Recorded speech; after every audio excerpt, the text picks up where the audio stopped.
Hey, good morning, people. Good morning. Yes, this is Spirit Journey. Today is January 29, 2021, and the time is about 5:17 a.m. in the morning. Yes, I decided to do a live stream today. Wow. You hear that wind out there? It is. It sounds like a hurricane, boy. Yeah, it was getting windy yesterday. You had some YouTubers that I was watching yesterday, early evening, and you heard that wind blow, boy. Well, you hear it uh, blowing right now. Yes, it's very loud. Very, very loud. Yeah, good morning, viewer. Good morning. Thank you for waking up early with me. Who's there so I can say hello? Please say hello in the chat room if you wish, and to give me a thumbs up for the algorithms. Yeah. Yes, yes, yes. It's me, Spirit Journey out here. I'm in bed. Yeah, I don't look my best, but I got my little hoodie on. Yeah, this is new, relatively new. I got it like, what was that, 2 weeks ago? It is absolutely wonderful. Yeah, it makes you feel real good. It's all fuzzy, you know. You know when you wash these type of things, it doesn't feel near as soft when you first got it because of the nap on it, but it's really nice. Yeah, I would love to get pants in this type of material, boy. I would really hibernate at home. Yeah, it's real comfortable. Yeah. You know, as you get older, you like comfort. Yeah, I know I do. So let me begin. Um, yeah, I'm going to talk about various topics, just going to go through a lot of different things. And I hope the audio's fine, is pretty good. I have my mic and I have the correct cord to charge as I go along.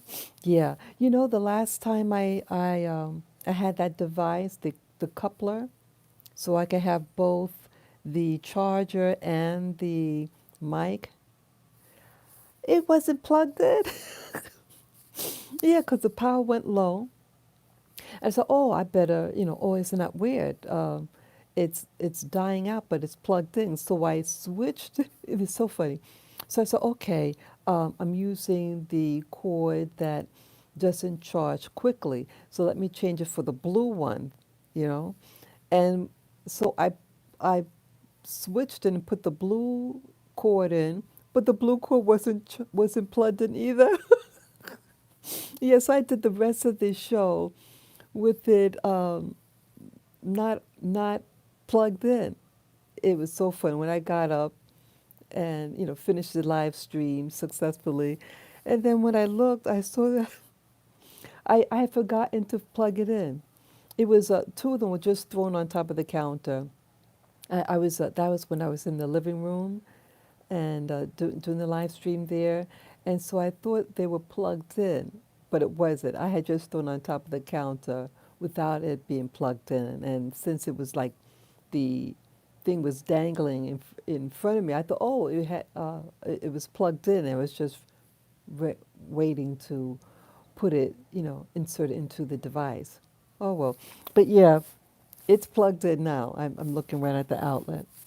Yeah, and I got my water. Excuse me. Got my water. Let me see. Yeah, let me get some now. Yeah, that little cage in there. I have my. Yeah, I used this glass last night. I have this green tea, organic green tea with uh, rice. It's like a fried rice, roasted rice. It tastes wonderful. Yeah, Japanese green tea. And I was introduced to the Japanese green tea from these Japanese friends I had in Hawaii. Yeah, I think they introduced me. Yeah, and it's nice. It's really mellow.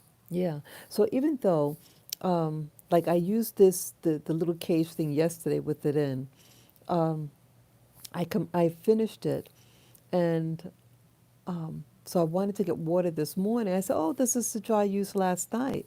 So hey, let me just pour just plain water. It's cold water, and you can still taste some of the tea in it. It works great.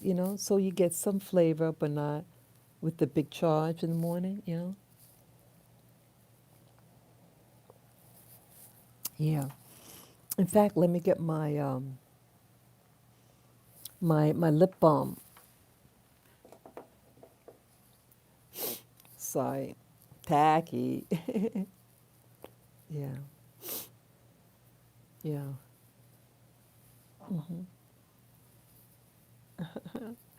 yeah. I should have done this before I turned it on. I apologize. It's all good still. It's all good.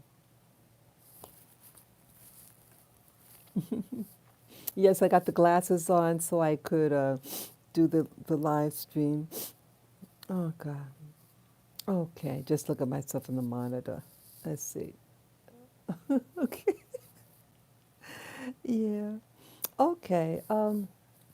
Yeah. So let me begin now. Yeah. Good morning to you guys and gals. Yes.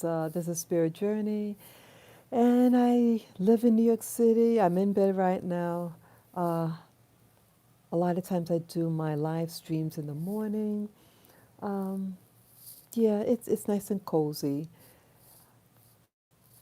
Sometimes I just want to just express myself, and let's begin. Yeah, I did have one of my visions this morning.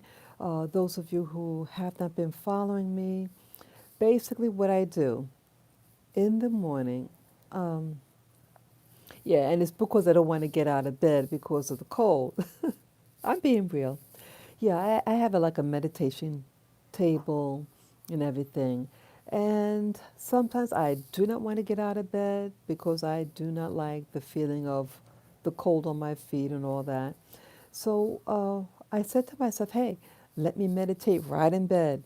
And so I found that, I discovered that upon waking up in the morning, if you keep your eyes closed upon awakening from a deep sleep or you're dreaming, when you awaken, keep your eyes closed and just relax and just look straight ahead at your eyelids, your closed eyelids.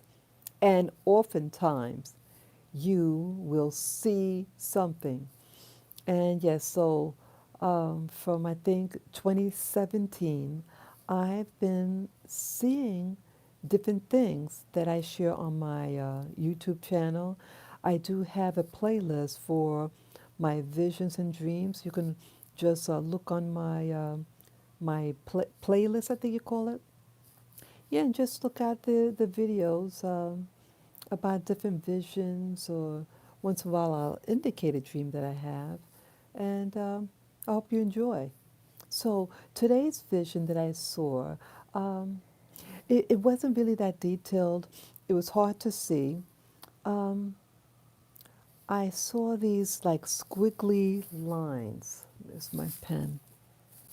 It's like a squiggly, like if you take a little tiny paintbrush, two like squiggly lines, and it had a dot. So just imagine something like this. You know, I love a dot. Wait a minute, wait a minute.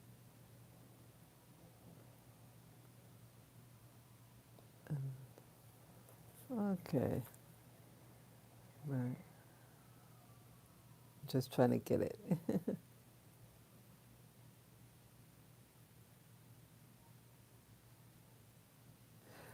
something, something like this one, all over. Okay, something like that. Little dot, little tiny dot, like a pinhole dot, And this little squiggly line, it was like an off-white color, but the dot could have been, it was either yellow or white. Yeah, I saw that. And it was a whole series of them, if I remember right. And I've seen something like that before. So I don't know. I don't know what it symbolizes. Many times in my visions, yeah, I wasn't really getting into it today. Sometimes when I go through the procedure to see a vision, um, I may see detail, but sometimes like I'm not really into it, and whatever comes, comes. I'm not really focusing, concentrating hard enough, So that's what I saw today. And if any of you ever had visions or something like that with like squiggly lines and a shiny dot, let me know if what your experience is or are, you know. Uh, so yeah, oftentimes when I see what I call symbols like that one, usually what something would happen next, it would be um, an image of a place or a person or a video of some type. When I say video, I mean something in motion rather than like a still photo. You know, something like like it's like a photograph, and it's it's just an image, but not like something that's engaging in something. Moving, walking, talking. Yeah. So that's usually the case. But I find it just fascinating the dot that I would see. They usually a shiny little dot. It could be metallic in color. Today it wasn't metallic, but a bright light, like a pinhole. So that's what I saw today in the vision. And I want to talk a little bit about my week and everything, what I've been doing, experiencing. Yes, about 2 days ago, I had my first session for the year, my guitar lessons. Yes, I have a beautiful 12-string guitar. And I purchased her, I named her, oh God, um, it's on the tip of my tongue. That's embarrassing. Oh, what's her name? Sienna. My apologies, Sienna. Yes, I named my guitar Sienna. Sienna is a color, actually. It's a natural pigment, and it has like a reddish brown or brownish red color, and that's the color of my guitar. I thought she was beautiful. Yeah, some of you just look at something, you say this or that, whether it's male or female energy behind it. And to me, my guitar, my 12-string guitar, has a female energy to her, in my opinion. And yeah, so yeah, I bought her January 3, 2020. And I had a fantasy of learning to play the guitar and the harmonica. I bought both. But primarily I was thinking the guitar and bringing her out to Central Park during the summer, last summer, and play a little tune. I even put like a little cup out there to get, to get some money for playing. Yes, it was a little fantasy I had. And well, I never got to do that. Uh, with COVID, I was I had maybe, let's see, I started, what's it? I bought her in January 3, and I think it was mid-February of 2020, I found a guitar school near where I lived and got lessons. Yeah, I had a really nice instructor. I enjoyed talking to him, and I had maybe, yeah, I'll go once a week, and it could have been 4 or 5 lessons, no more than 6 lessons. Yes, I started like mid-February, and then in mid-March, when all that problem broke loose with COVID and the lockdown, that was my last lesson. And also, I was in March signed up at a health club. Yeah. So all that ended the same time. I got upset and um, I didn't practice my guitar playing. I may have practiced maybe twice, but that was it. And I just got upset, depressed. CDL. Yeah. Yeah, and basically really just get started. Yeah, I mentioned about the vision that I had. Real quick, I had a vision that looked like this, CDL, that little squiggly line with the little dot. Yeah, that's what I had this morning. It was a whitish color, almost like a little tiny painted um, shape, and it had a shiny dot on it, like a pinhole.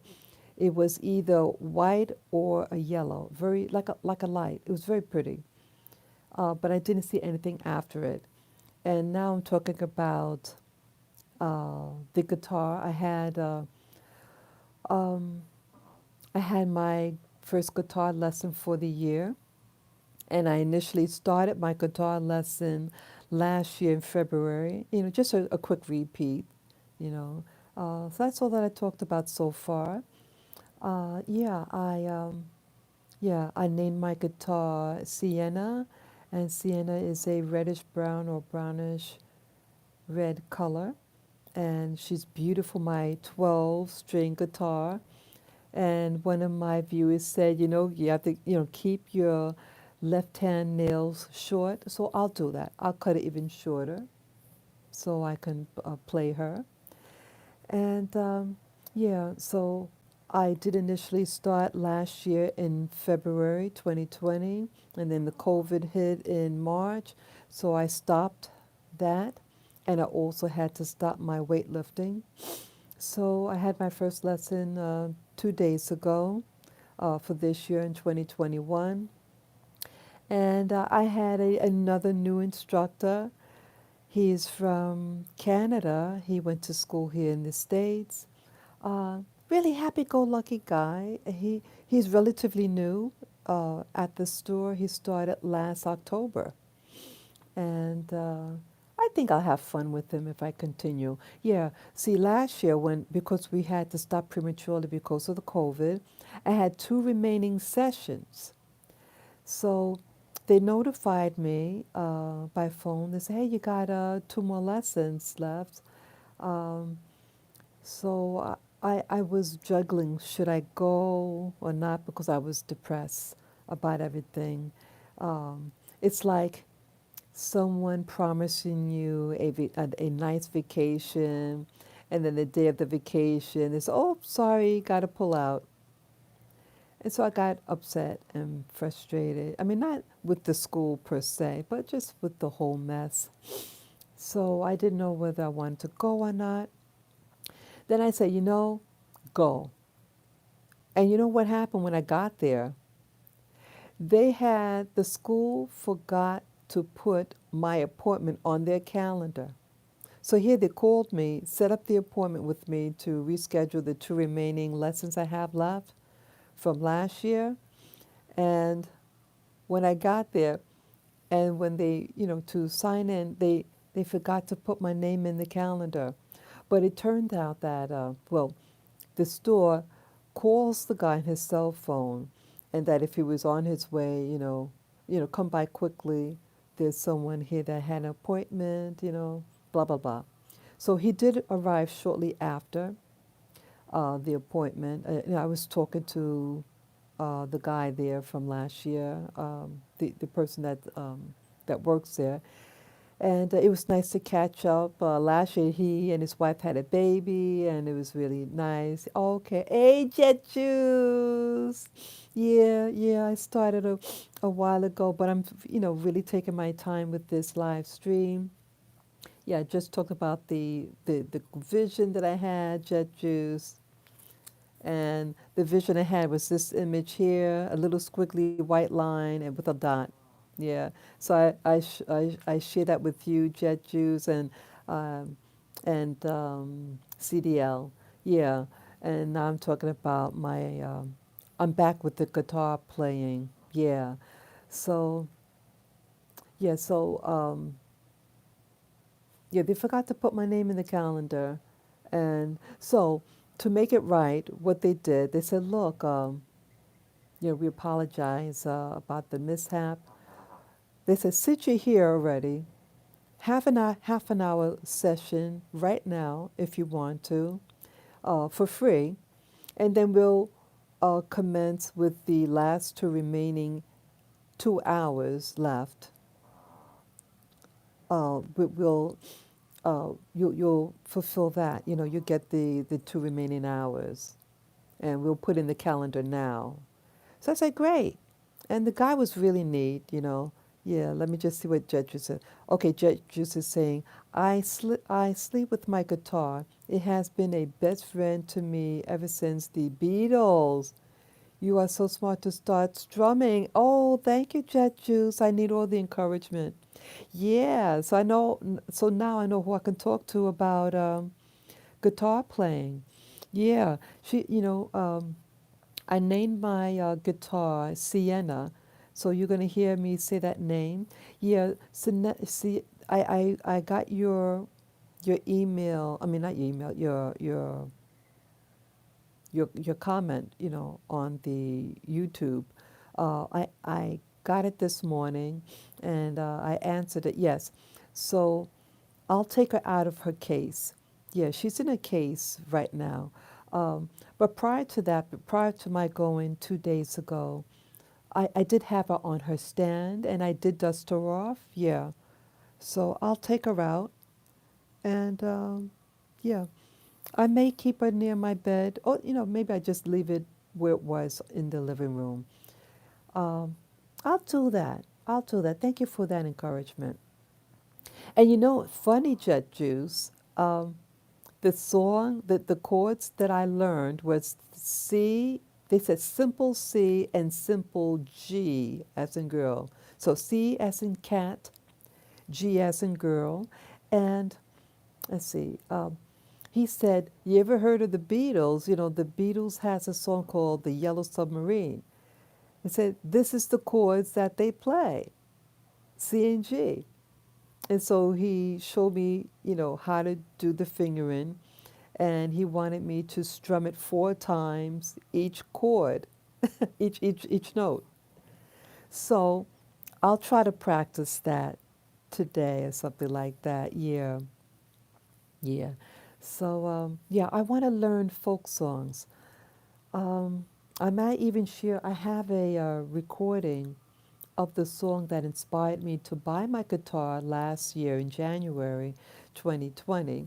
Uh, I'm interested in natural houses, and I saw a video. It was just like uh, I can't say voiceover because it didn't have anyone's voice, but it was just like I guess, a sound over. They had music playing with the visual, and the visual was like photos. And it was of the, what they call a cob house, Cobb, I think it's spelled, cob house. It's a natural house made out of mud, and you can use a thatch roof, whatever. And when I saw it, I said, wow, that's so earthy. I want something earthy. I want my own home and have my little babies, my four-legged babies with me. Yeah, and move out of this apartment. I mean, I love my apartment.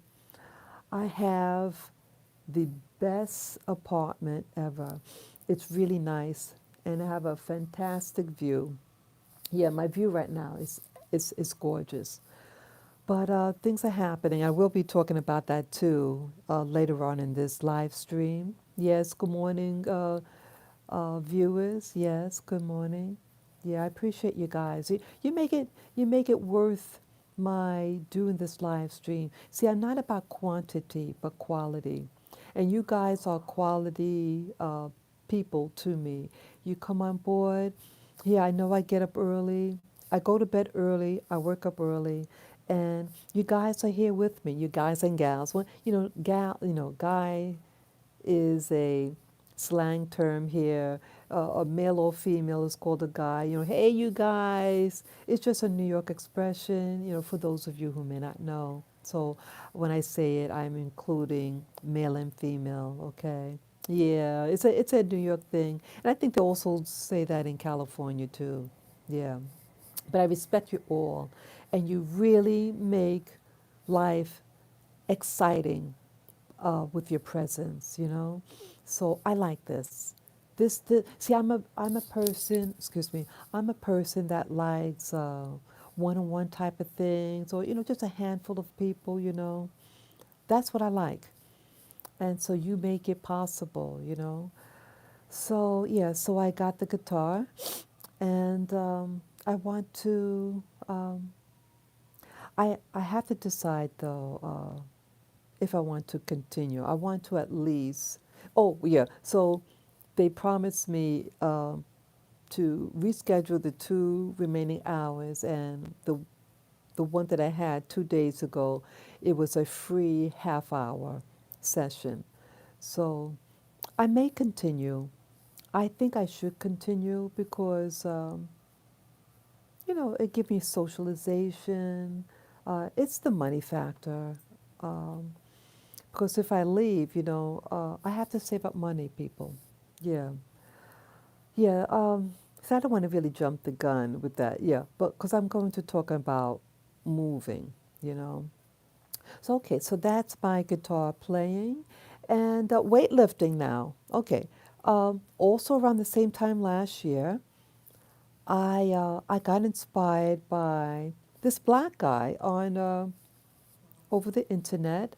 Um, They were professional bodybuilders, and I thought, I understand now. I may have been, yeah, I was sensitive, but I took it personal, and I understand now what they were getting at. I kind of had a slight idea what they were really referring to.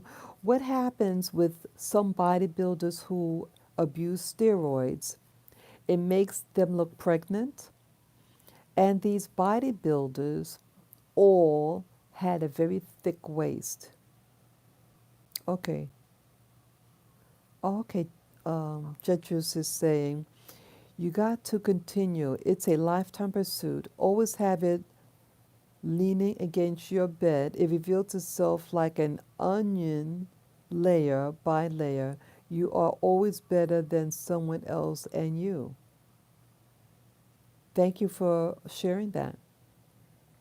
Okay, thank you, Jet Juice. So anyway, oh, as I say, yeah. So what happened last year? Okay, I'm reading the comments also. Okay, no matter who you are, okay, no matter who you are, there are players better than you and players not as good as you. It is a ladder and a lifetime climb. Thank you. That's very profound. I appreciate that. I appreciate that. And it's not the point of being the best. It's about being my personal best of what it, I wanted to, I want to be able to express how I feel inside. And that would be considered my personal best. And so it's not about competing with other people. No, I'm not a competitive person in heart, at heart. I'm really not. I'm a go with the flow. If that makes you happy, if this makes you into a better person, then I'm all for you to do your pursuits. That's me, you know. Um, so with the weightlifting, sorry, my eye. So with the weightlifting, a year ago, sorry, boy, I'm just scratching now. I'm sorry.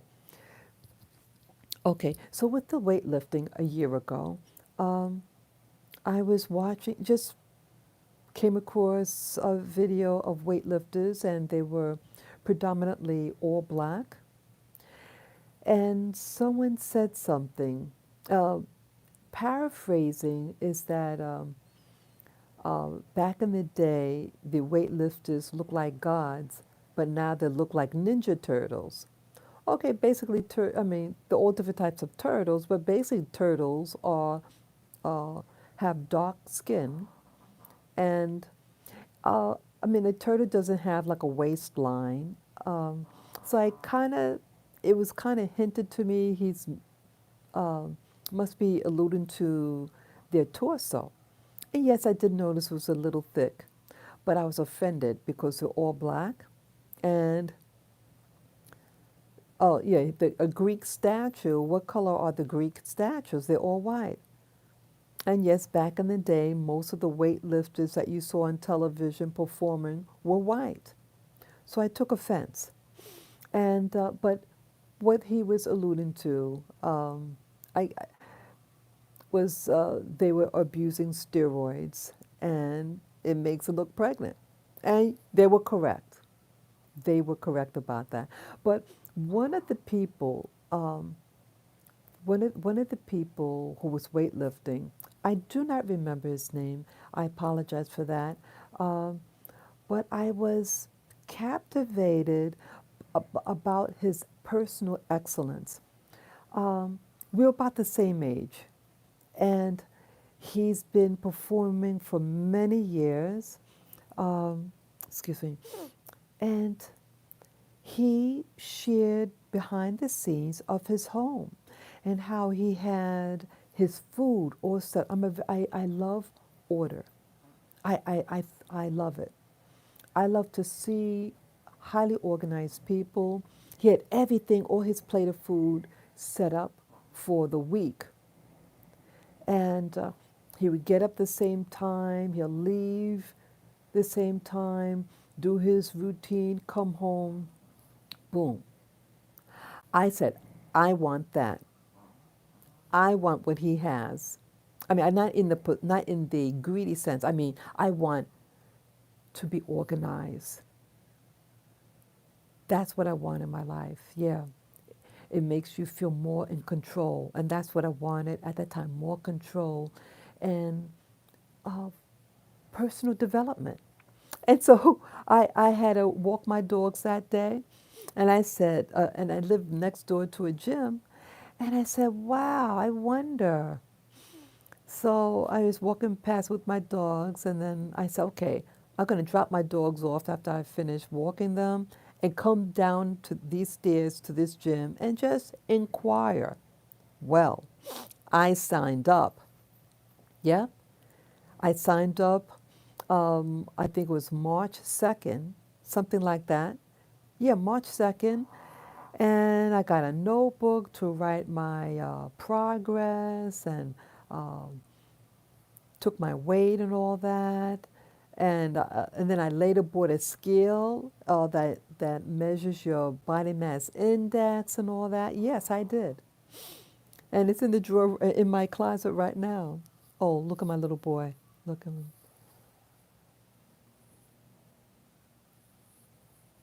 Isn't he cute? Hey, you want to come up, big boy? I'll get you up. Come on, baby. Yeah. Wasn't that cute? His name is Lavender. He turned 8 years old on the 14th of this month in January. Yeah. Mm-hmm. So that's when it began. So for 9 days, I think I went 6 days a week, several hours a day. I was weightlifting, and the the I got a what do you call it? A trainer. See, they lied to me also. Okay, the guy. I mean, my trainer didn't lie, but the person who signed me up. See, it was to be 200 a month, and they say, hey, you have this program. You know, you could get a personal trainer with that, semi-private. He talked me, and I said, well, how much is it? Oh, it's the same price. I said, I don't understand how could something be the same price and you're getting more? Yeah, it's the same price. So I said, okay. Well, it was $80 more. And I found out after the fact, after the place shut down, from 200 to $280 a month. What else now? Um, oh, and then I told them, I said, look, COVID, with COVID, yeah, because my last day was that weekend, and on the 16th, I think it fell on a Monday, all the gyms closed. So I said, hey, I want to cut the contract, and yeah, I'm cutting it. I want to cut it. So they didn't want to lose my business. I said, look, they're going to open up in April probably. I said, you can't tell me that. No one knows when this is going to reopen up, the COVID, when it's going to be better. I said, no, I don't. And he said, well, look, um, keep it open. We will not charge your account, but we just like leave it dormant, that it's open, but it's closed. We're not going to take any money. And when it does resume, you just resume, you know? So I said, okay. And the lockdown really locked down. And guess what? They took money out of my account, and not even the correct amount. I contact them back by email, and I said, I see your true colors. That here, you're not even open to have anybody there, and you took out my money, took out money. I said, now I know what you're really all about. Then they emailed me back and said, you think we're desperate for your money? I also said, I don't trust you guys anymore. Then he wrote me back, or she wrote me back and said, you think that we're desperate for your money? Uh, how do you go? Um, I I don't want to do business with someone that doesn't trust me. I'll give you back your money, and close the account. I said, thank you. And that's what I wanted in the first place. But see how they like to twist it? Oh, I don't want to do business with someone who doesn't trust us. You just took my money. The whole New York City locked down. Everything. You couldn't even breathe outside, right? The whole, everything, the whole neighborhood shut down. And they took out money, and the incorrect amount at that. And he's saying that, yeah. So they did give me back the money and shut down my account.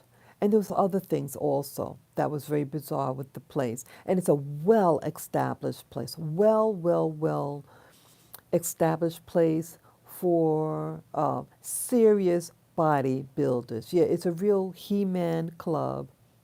Very few ladies go there.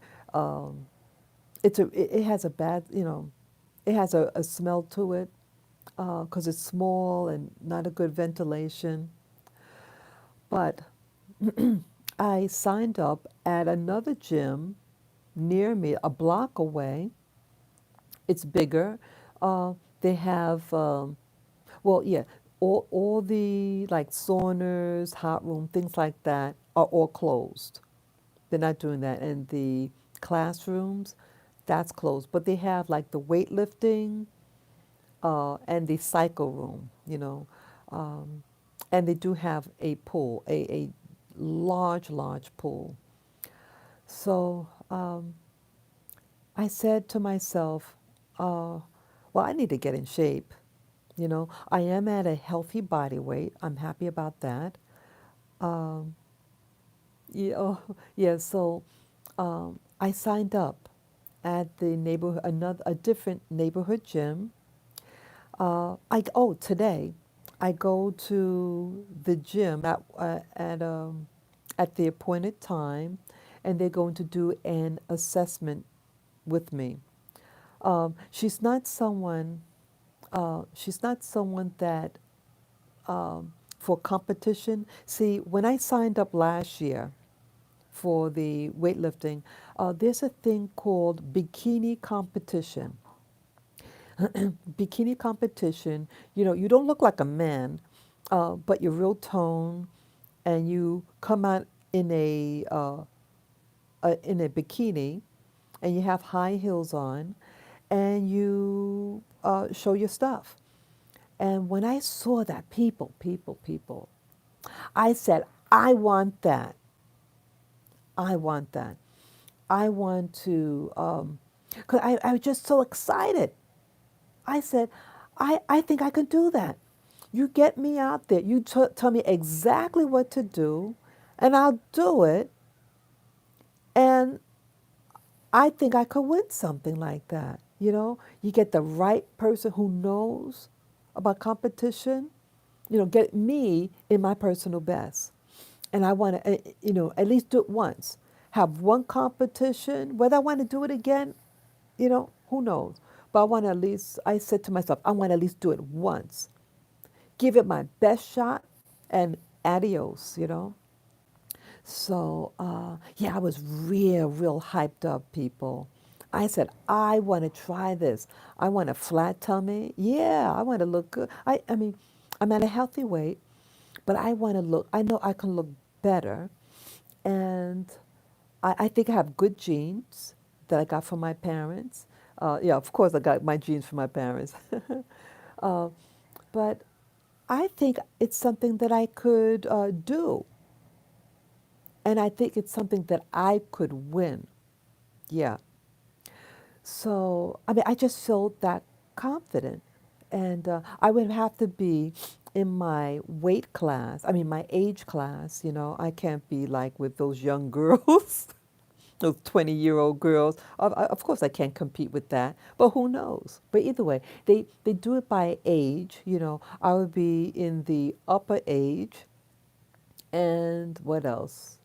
And my height too. Yeah, I'm taller than most people, and I'll be older too. So it won't be that many of me. Like people like in their 20s, and many of them are short.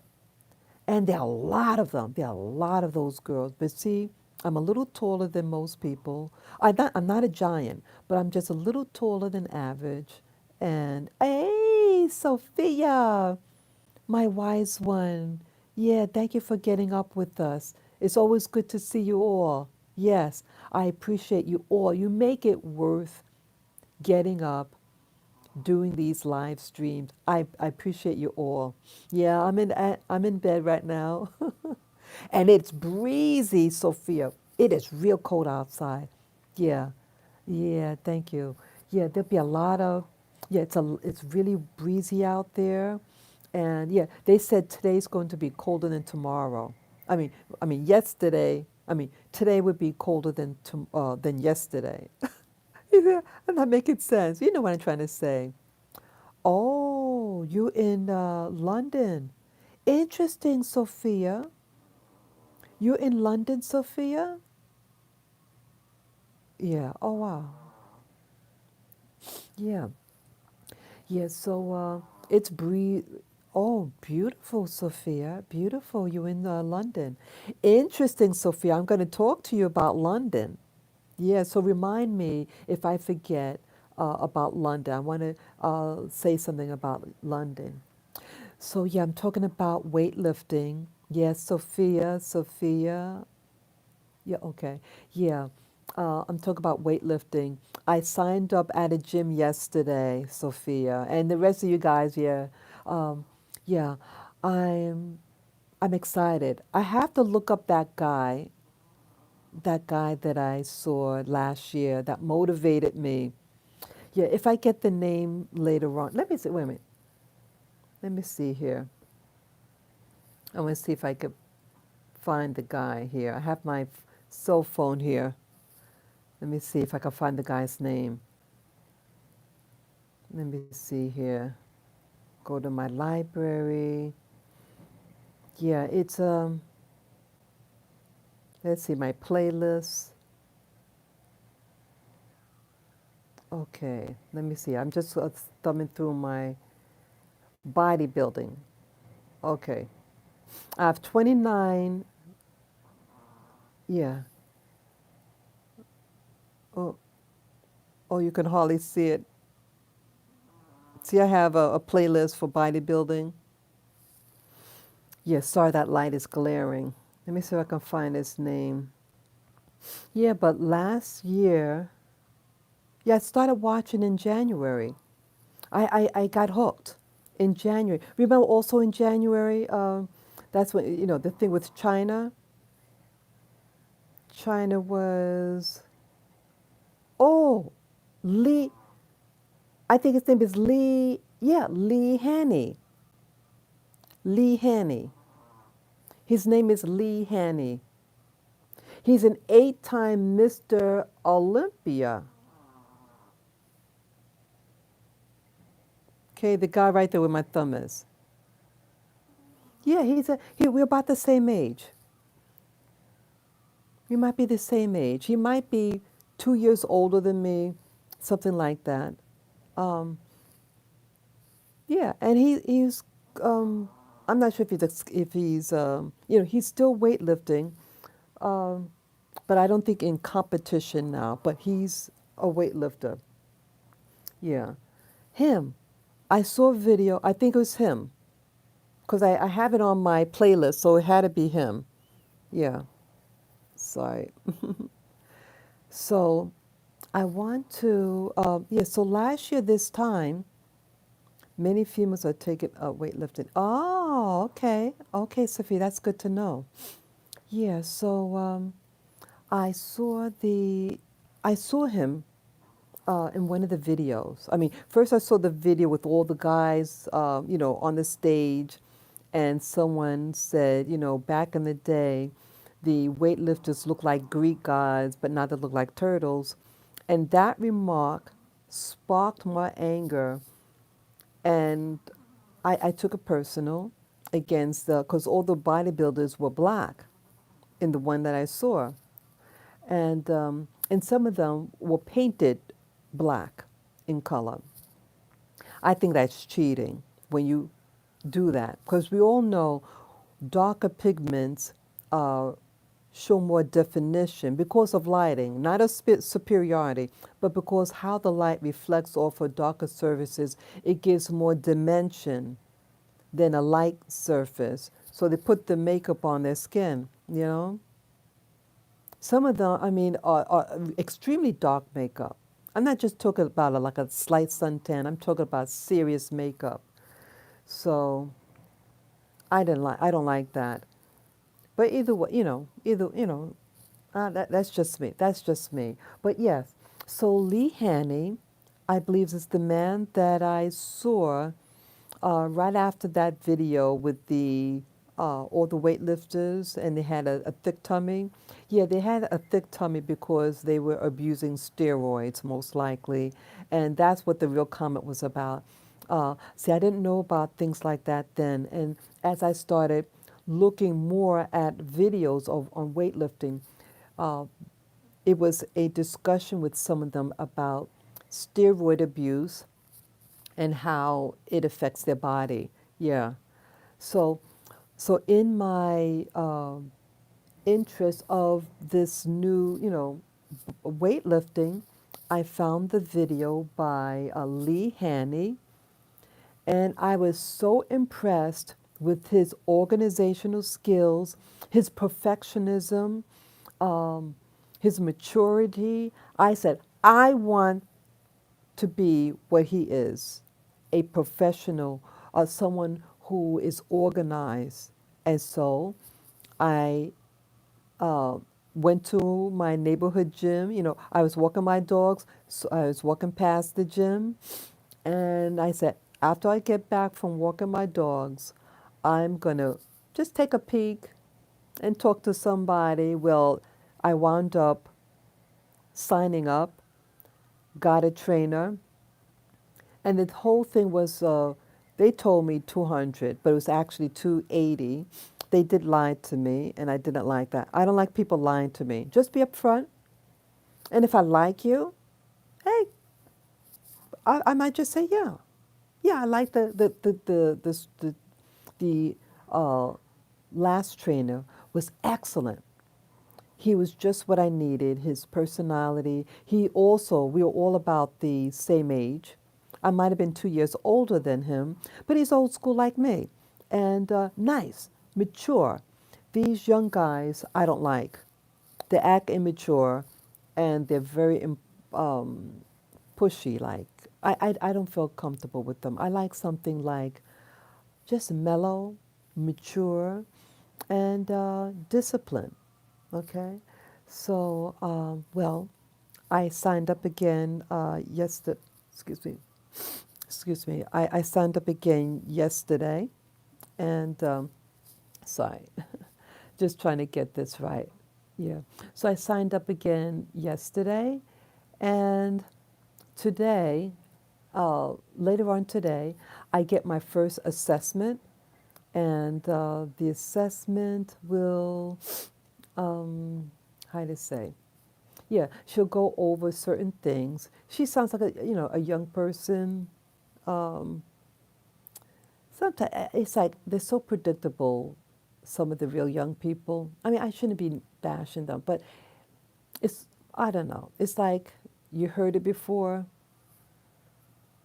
I don't like that. I just like straightforward people. I don't want to feel like I'm listening to someone using a script talking to me. Be yourself. I do have my notes, but that's it. But it's not a script though. It's just a topic that I'm on. So what else here? Yeah. So today I will have my assessment. They're going to go over my body fat and all this other stuff, and get a regimen. And I'll see if yeah, it's so expensive. The personal trainers here at this place.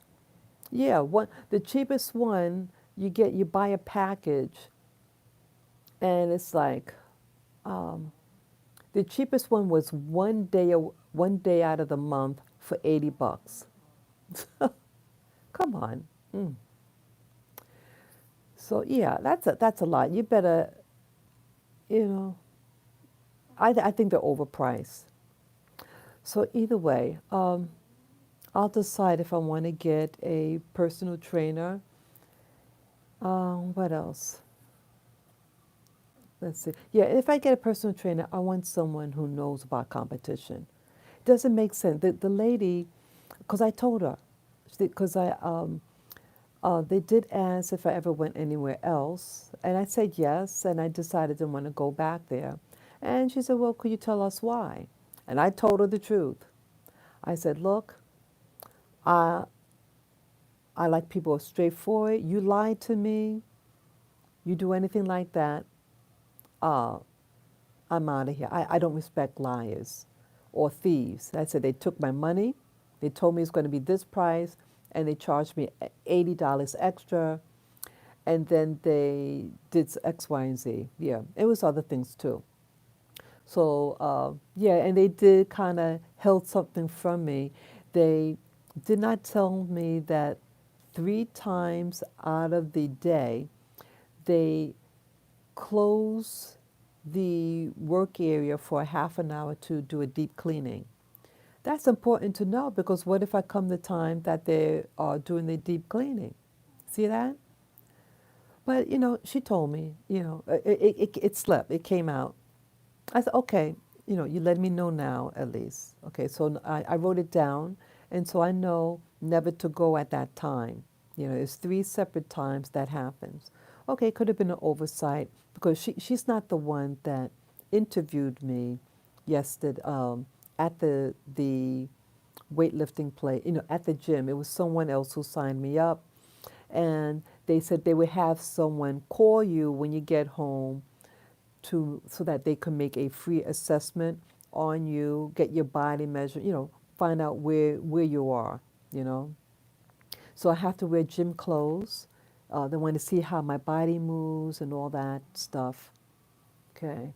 So I'm excited about that. And, folks, if I'm going to do it all the way, even with the guitar playing, if I'm not going to be serious, don't do it. So I have to either give a commitment for, even if it's a commitment for 1 month, do it all the way from the time you're going to do it. So That's the mindset I should have. Uh, yeah, I got to get busy. I mean, I don't want to get busy for getting busy. I want to be my personal best, you know. Um, yeah, that's important to me. But it's discipline. That's the point. So I have to get back in the flow of things from last year. Yeah, let me get some more water, folks. Ta-da! Yeah, my water.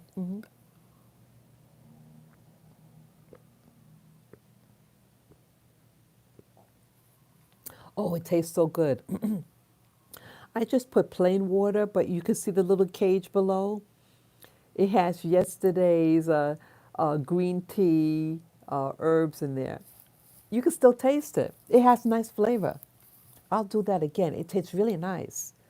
Yeah, I bought a Japanese green tea. It has looks like Rice Krispies in there too. They roast rice and they blend it with the green tea leaves, and it tastes wonderful. It's real mellow. You don't even need a sweetener in it. I don't use sugar. I do use stevia if I do want to make something a little sweet. Okay, so yeah, so that's my water.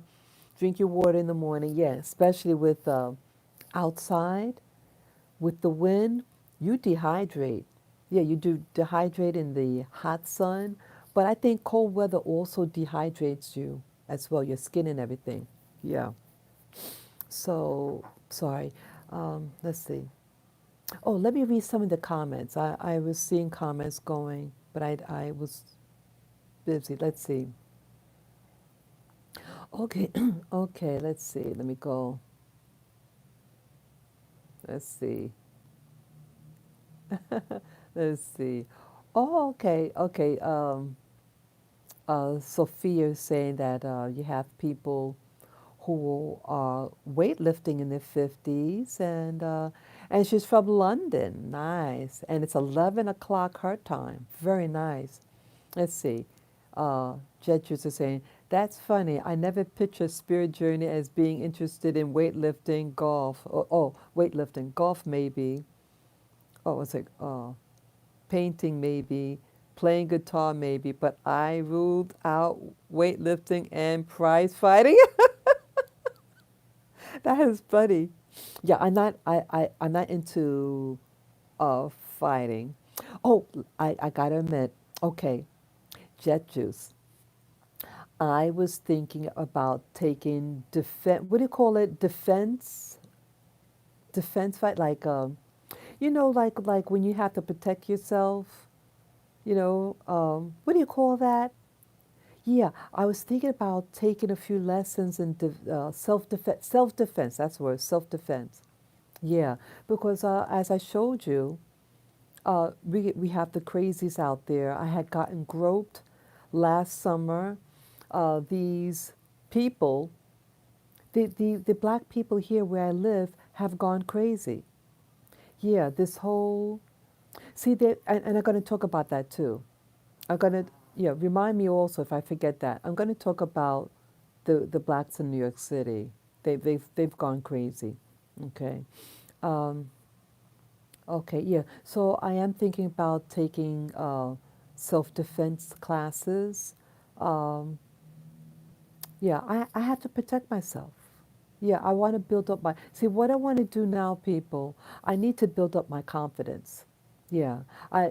Self-love is very important, but there's more than just self-love. You have to learn confidence too. I mean, self-love does develop confidence, but my the lack of confidence that I have at times is because of vulnerability. I'm not a fighter. I've never been a fighter. And you have people who like to fight, who like to intimidate people. And I'm just a laid back empath.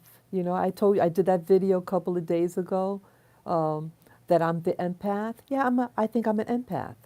I'm not into harming people, I'm not into that.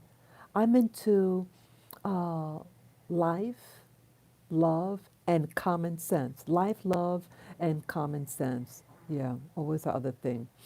Okay, let's see here. Let's see here. Okay, Jetris also says, how about bowling? You get to wear fun outfits and you get to hang out with friends, drink beers. I think you should start bowling. You could even have your own signature bowling ball.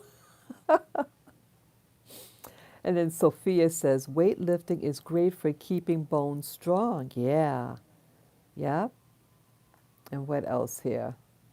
Uh, would be interesting to see how the weight training progresses. Okay, that's Sophia.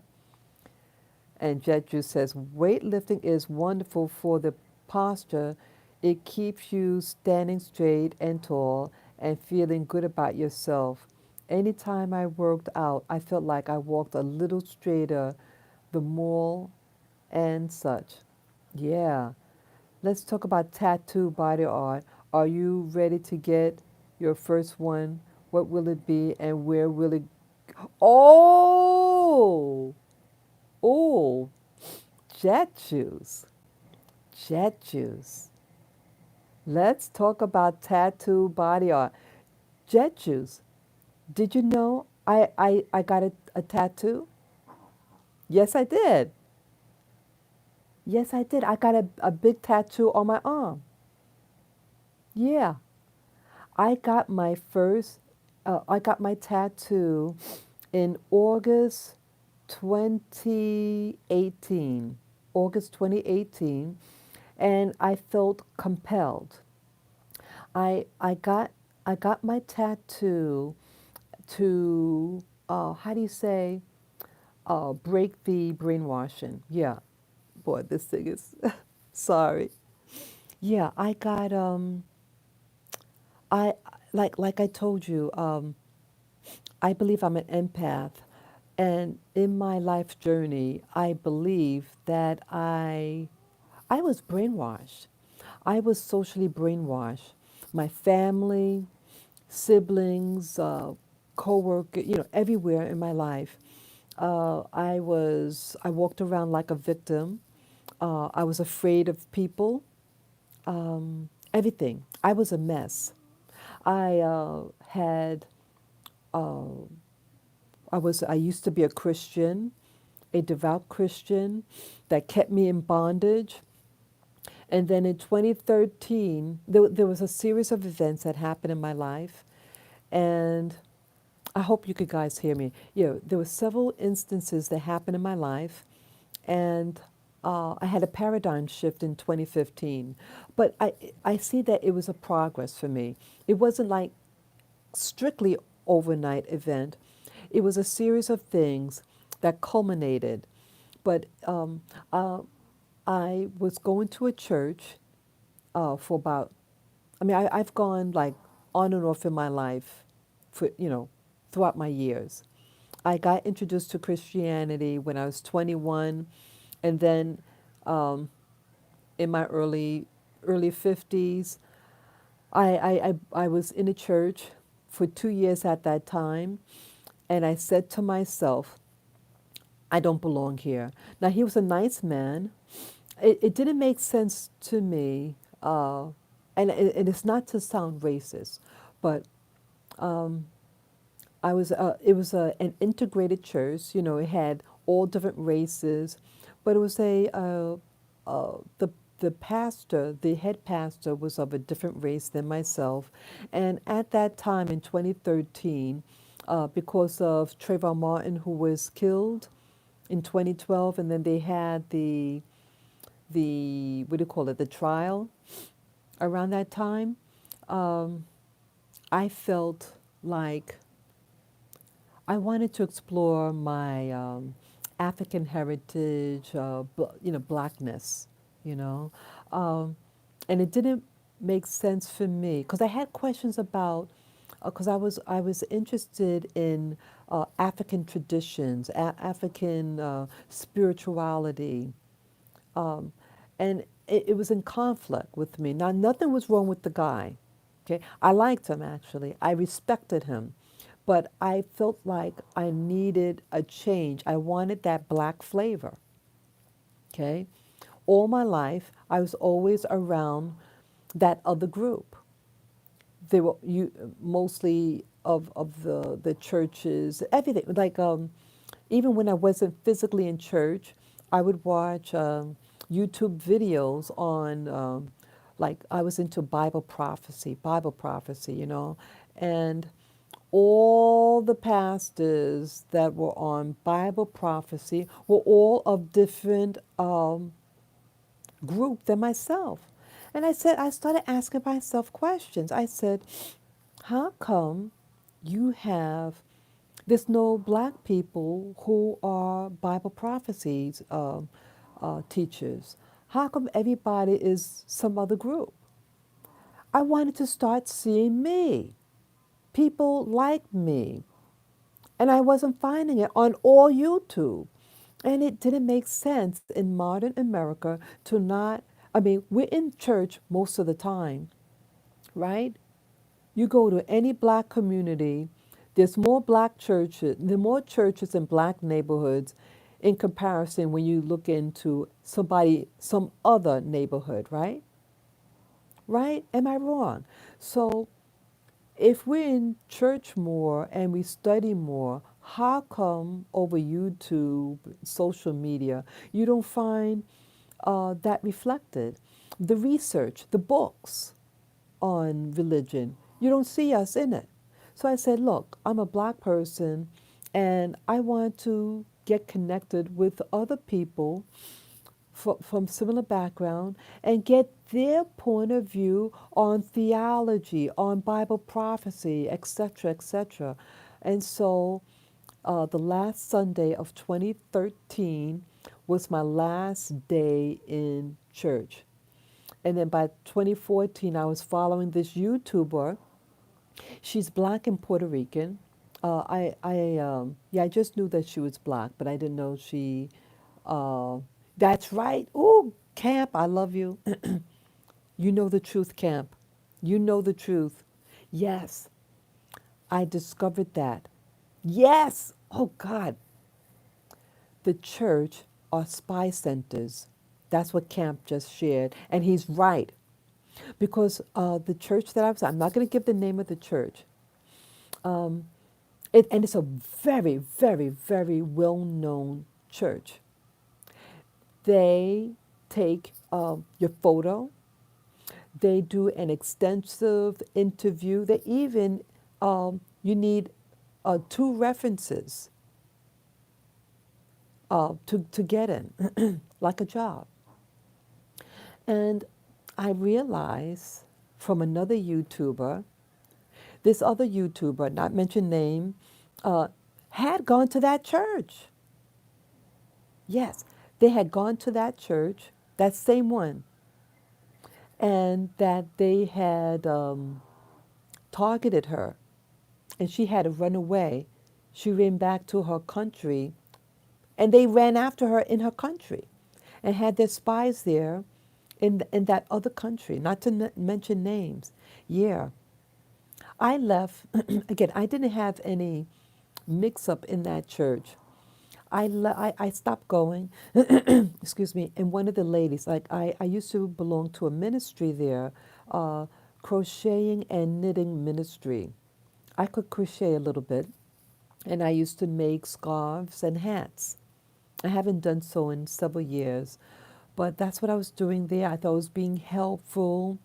Well, uh, that lady who was in charge of that ministry did call me, and I shared with her, candidly what was going on, and that I was okay, but I was going through, I was searching, and I just needed some time to think.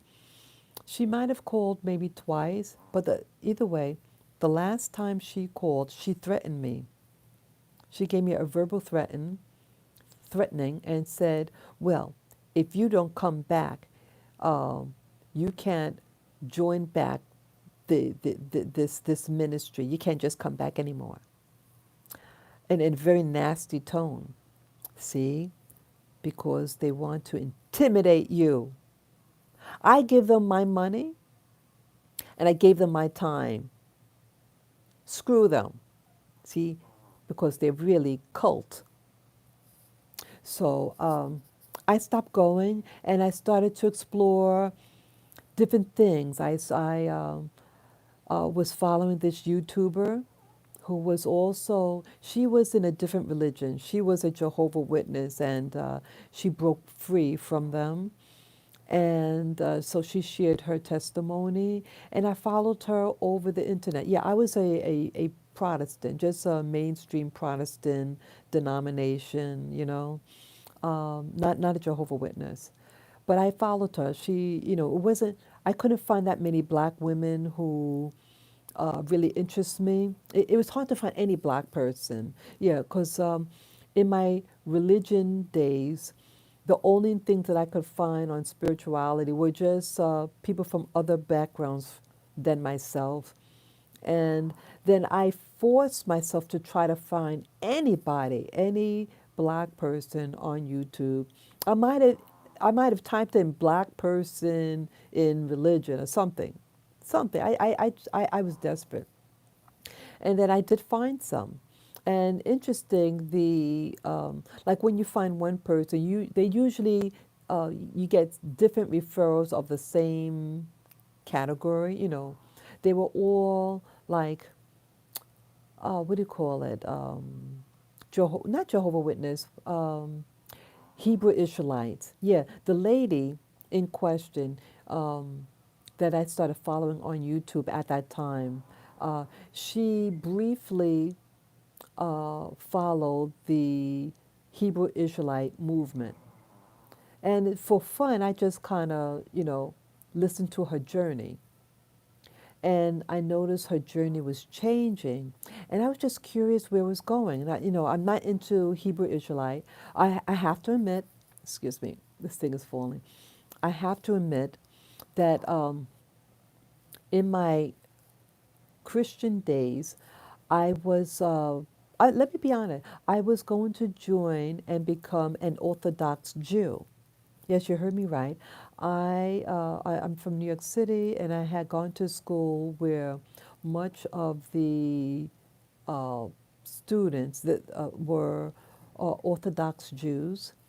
And at that time, I am of mixed heritage. Um, I've mentioned that several times, but those who do not know, both of my parents are black, but uh, they're of mixed blood, especially my mother. And I did share her DNA results and my DNA results on this channel. And it's free for you to watch. You just type it on my channel, Spirit Journey DNA test, and you'll find a few videos on that. And I openly show my background. No matter what your race or your genetics, you are good. Whatever with your genetics, okay? So whether you're mixed or you're pure, whatever, you are beautiful, okay? But at that time, when I was in school, my father had died, and my sense of identity. Let me just put this on better. I'm sorry. Okay, okay, that's better. My sense of identity was, I felt vulnerable at the time. And I was saying to myself, if anything happens to my mom, um, I don't know who I'll be. Because my identity was very connected to my mom, sense of grounding for my mother at that time. I don't feel the same way, but I love my mother. But we did have some strain, okay, I'm being honest. But I love her. But we had some challenges, you know. But, what was I saying? So, my mother is of mixed heritage, very evident of a mixed heritage, and uh, her maiden name is a Jewish maiden name, and she did tell me in the past that she has an Eastern European background, in part. And so I attributed her Jewish last name, maiden last name, and Eastern Europe, that she must be of Jewish ancestry. And so I wanted to explore Judaism and to be a part of a community. The Jews in New York City, the Orthodox Jews in New York City, are very community oriented, and I wanted something to be connected to my mother, and that was a big part of it at that time. In New York City, the mainstream black community is not a community. There's no unity.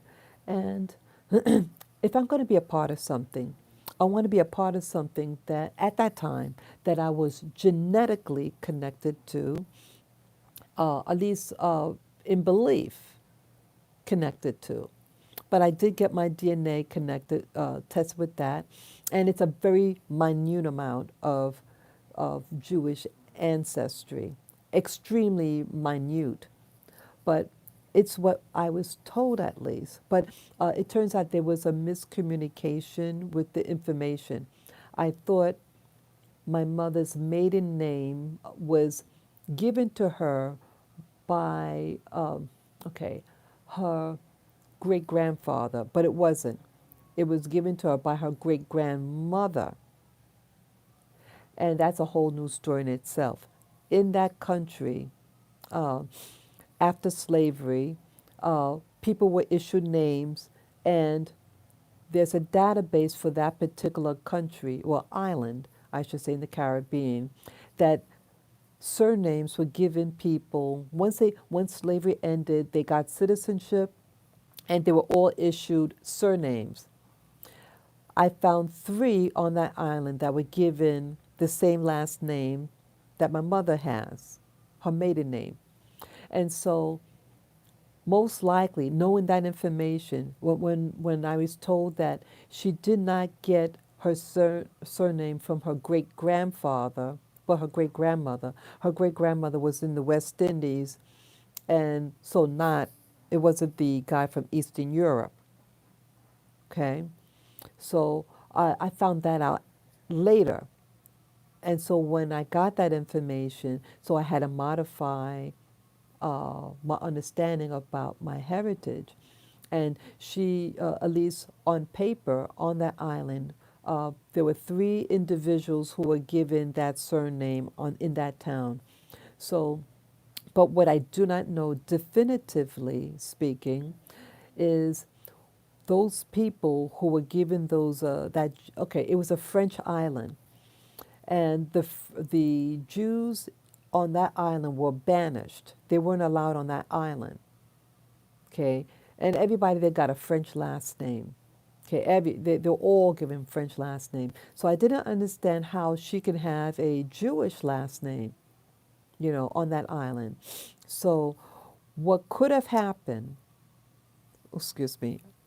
What could have happened was that um, her former slave owner uh, had that surname, and maybe that was the father, because slave owners had children. They would have sex with the slave woman, have children, but since it was his biological kids, give them your last name. So that's what I speculate, but I do not know definitively. Um, it doesn't make sense. But so if anybody who has from the French islands and have access to the database or know the history of slavery in the French West Indies, let me know, because I don't know. So when you look on, it's a database. It's free, and you can go online and look at it and see all the former slaves, and they were given last names.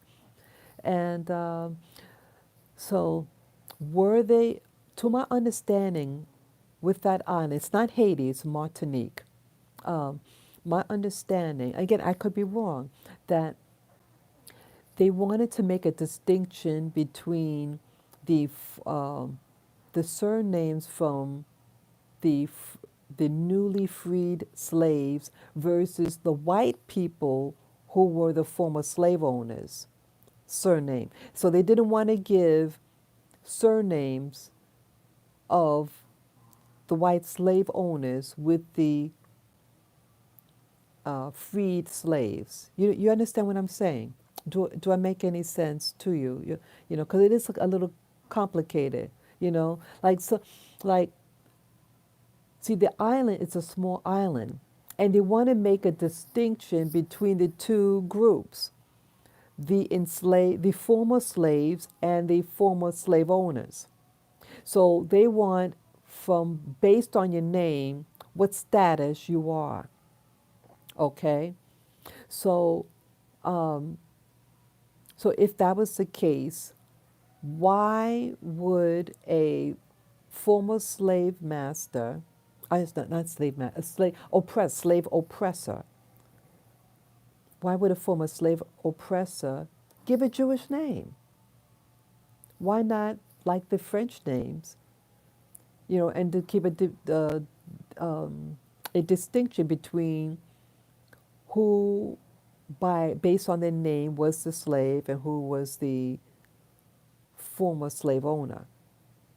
So I speculate then the reason why you're given that name, because maybe that was your biological father, and now that you got citizenship, you know, the slavery ended, your father could not give you his last name.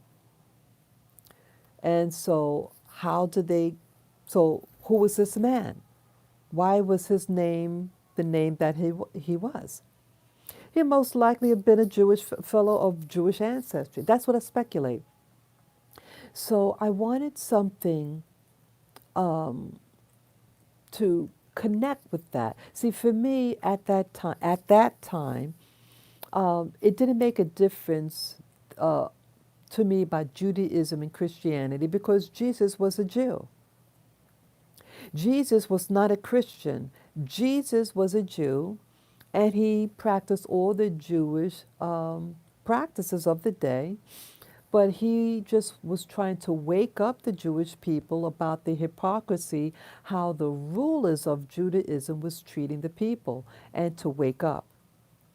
And so I felt, hey, let me get back to my deep roots of that nationality and become an Orthodox Jew and be a part of the Orthodox religious Jewish community. Well, I didn't do that.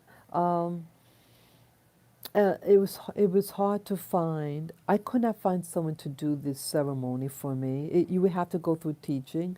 But what I did do, um, I went down the block near where I live. There is a Lubavitch Center, and interesting Lubavitch because Lubavitch is an Eastern European from Russia. See, I was told by my mother that one of my ancestors is from Russia. That was the guy from Eastern Europe. But my mother didn't get that person's last name. It was somebody, you know, as I explained already. So I said, wow, hey, let me go to that place. They're from Russia, and that background's from Russia. Let me get, let me find out what Judaism really is. And go to an Orthodox center, a Hasidic Orthodox center, and learn about it. And I went over the summer and had a fantastic time. They treated me well. Yeah, they treated me well. They didn't bother me. There was like one or two misunderstandings, but overall it was very good. Very, very good. I'm the type, see, I'm that way, people. I like to go to the horse's mouth, go directly to the source to get information. I've always been this way. If I want to know about a particular group or person, I go right there and discover it for myself. And you should do it too. You know, whatever what subject you want to know about, go directly there. You know, be respectful and all that, and people be willing to help you. They love new people. Yeah, I was treated very well. you know. Yes, some of them could be very zealous. And I find that not all of them were born Orthodox Jews. Some of them are newbies, and you find the newbies, like they might have been Jewish by blood, like they had a Jewish mother, but not raised in Judaism. And then later on in life, they decide to practice the orthodoxy of Judaism. And so they have a different approach, they're real gung ho. And yes, I met some of them, and it's all respect. I respect them. It was a positive experience. And as time went on, I was interested in for about a year. And I wanted to create a kosher kitchen. I had bought different dishes, three separate dishes. Yeah, and yeah, I wanted someone to bless my house, because you have to have someone certify your kitchen as kosher. Yeah, yeah, I'm that type. I was going to go all the way with it, but life happened, and I started thinking, about religion overall. And that YouTuber that I was following, she's black and Puerto Rican mix, and she wrote a book. And the book changed my paradigm about religion entirely. It made me, I felt like I was um, emotionally um, rocky. Yeah, it really shook me, the information. Basically, what she said that the Bible uh, is really about aliens, about the Anunnaki, and it was a takeover, blah, blah, blah. Yeah. Could you share the name of the book? Oh, yeah. Yes, I will, Sophia. Her name, okay. The Age of I Know, Unlocking the Bible, something like that. The Age of I Know. Her name is, oh, what's her name? Oh, Courtenay. Vera Courtenay. Vera, V as in Victor, E-R-A. Vera Courtenay, or some people pronounce it Courtney. She had this book in 20, 2014. I bought it December, yeah. The Age of I Know, Unlocking the Bible, something like that. Her name is Vera Courtenay, or Courtney. And she has a YouTube channel, but now she's changed. She's following a different path right now, completely different than uh, what she started. When I met her over YouTube, yeah, Hebrew means Ibri. Yeah, okay. Thank you for sharing that. Yeah, so it's interesting how one thing led into something else. So uh, my, you know, Trayvon Martin getting murdered, and then I wanted to get in touch with my black roots, and then it led me to the Judaism, which led me to the Hebrew Israelite movement, which led me to that YouTuber, um, and her breaking away from the, what do you call it, Jehovah Witnesses, and she briefly went into the Hebrew Israelite movement, and then she broke away from that as well. And now she studies, what do you call it, astrology. She's an astrologist now, and once in a while she have what do you call it, astrology reading, and she does it professionally now. She lives out in Long Island, New York City, Long Island, New York. And yeah, so she holds a lot to me in my heart, um, because She helped me get to where I am. And you know what else she said? She said, if you want to open up your pineal gland, ask questions. And just her saying that, I mean, I was asking questions, but to hear someone say, ask questions, in a bold way, and I said, yes, you're right. So I actively and I consciously said, I'm going to ask questions now, even though I was. Yes, that's it. The age of I know, unmasking the magician. Yeah, that's it. That's it. That's it. Yeah. Yes, Sophia. Yeah. So I was one of the first ones to buy her book. She announced to everybody in I think the last week of November of 2014 that she was getting a book, and then my birthday is the first week of December. I ordered it, I think express mail. I think I got it in 2 days. Yeah, I got it on December 3rd, just before my birthday. And then I did a little reading, about, a little talk about it, that I got my book. And then when I started reading it, it affected my mind. Yeah, it upset me. Because again, I was a Christian, okay? I was a Christian. I had stopped going to church, but I was still into the Bible. I was still a Christian. I just wanted to expand my understanding about life and spirituality. And I had no idea she was going to talk about what she talked about. And um, it gave, when I attempted to read um, past a certain chapter, like I couldn't go past chapter 8. I started to get a panic attack. I'm not trying to be dramatic. Uh, I was developing panic attacks. I see, like, if you're raised in a tradition or have a belief system about anything, and when it gets challenged, and if that's your foundation, what happens is that you start to wobble in your foundation. See, in order to stand on anything, you need a foundation. And when that foundation changes, you need another foundation to replace it. So that's where the wobbly was starting to, because now I need to develop a new foundation. So for me, I just permitted myself to explore different things. Uh, it took quite a while, so all of 2015, I was out of it.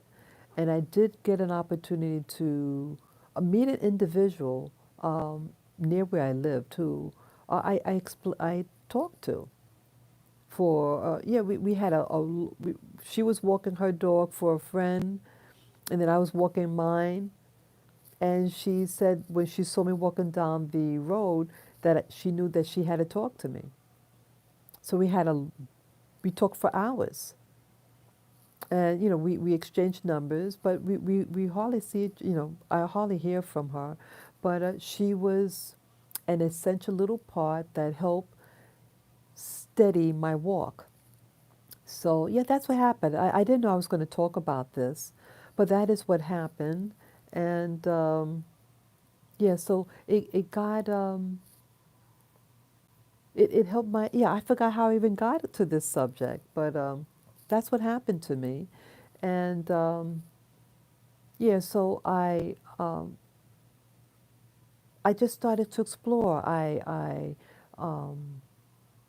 got into, let's see, what do you call it, ayahuasca. I had 4 ayahuasca ceremonies that I went to. I did. I studied astral projection a little bit. I did not astral project, but I almost astral projected. My arm came out of my body. That did happen. It's weird. Like you have an astral body. And I was lying on the floor at the school, the astral projection school, and my arm went like this, pew, pew, like that. It has a form.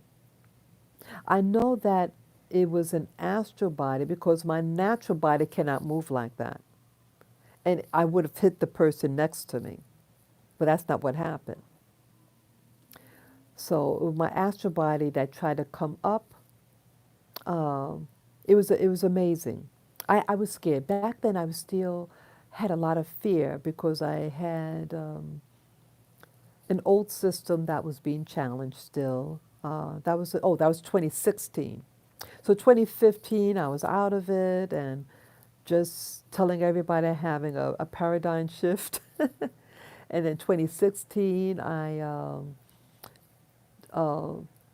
what's that? Oh no, it was 2015. I did ayahuasca, and then 2016, the astral projection, and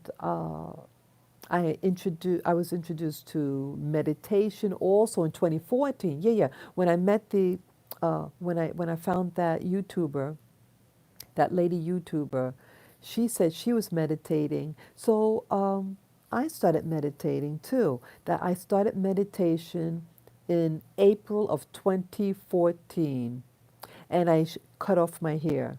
Yeah, I knew I was on the path of something, and so for me symbolically, um, I didn't. I mean, I cut. I mean, I had maybe a quarter of an inch of hair, like this big. Yeah, I shaved it all off. Just left maybe a quarter of an inch to a half an inch on my head. I did it myself. I did it early Sunday morning, and then I did a video. So you'll see in my early videos, you'll see me with the real short hair, you know, and then it's growing out. Um, and I did that as a spiritual new growth to explore. I wanted to leave my old life behind, my old beliefs. I wanted to discover what would be my truth. So that's what I did. Okay. So what else here? Yeah. So um, yeah, I started doing the weightlifting last year, and then the COVID hit. So that's my story with that. Okay, and continue on, because I'm following, what's on my list here. Yeah, I want to talk about. Oh, let me look at some of the messages. Let me see here. Um, okay, okay. Jet Juice said, "How about all those crazy names that black mothers are giving their daughters every day? I look in the news. There's a crazy new first name that I never heard of before. It's funny as can be. Yeah, yeah, it can be. But if they did their research on the name, you know, sometimes I feel that it's just, you know, it is what it is. But see, there is a spirit behind those names. See, when you give a name because you know, but you just give a name because you want to break the system, then you're going to have a name that sounds like a rebellious name, and you're going to always get kickback, pushback, I meant to say. Pushback. Yeah. Names have spirit. The spirit behind a name, the spirit behind a name stays with that name. So if you have a name of rebellion, you're going to follow rebellion everywhere you go. You don't want that, you know? But a name of peace, or a name of wisdom, a name of truth, that always precedes a name, you know? Oops. So let's see what else here. Um, okay. Okay, Jet Juice also says, and the black sons are always named something like Arnold or Benjamin or Theodore, but the girls are named like Anusha, Anusha and Wahoo. Okay, yeah, okay. Sophia got the name of the book, The Age of I Know, Unmasking the Magicians, Vera Courtenay. Yeah, exactly. Okay. Camp is saying, I can never be a Christian. Christianity was created in 325 AD by a Roman named Constantine. Uh-huh. Yeah. I tried to research about that time period, 325, because there was a pastor. And I did do a video about him. Um, he was, I mean, I don't care what anybody's belief is, you know, but when you lie about something, see, don't lie to me, okay? Um, you have a right to believe anything you want to believe. That's your business. But when you have an audience and you tell the audience something that you know is not true because you want to make a point, see, don't deceive the black community. See, he was a black man, this guy. I forget his name. He was a pastor.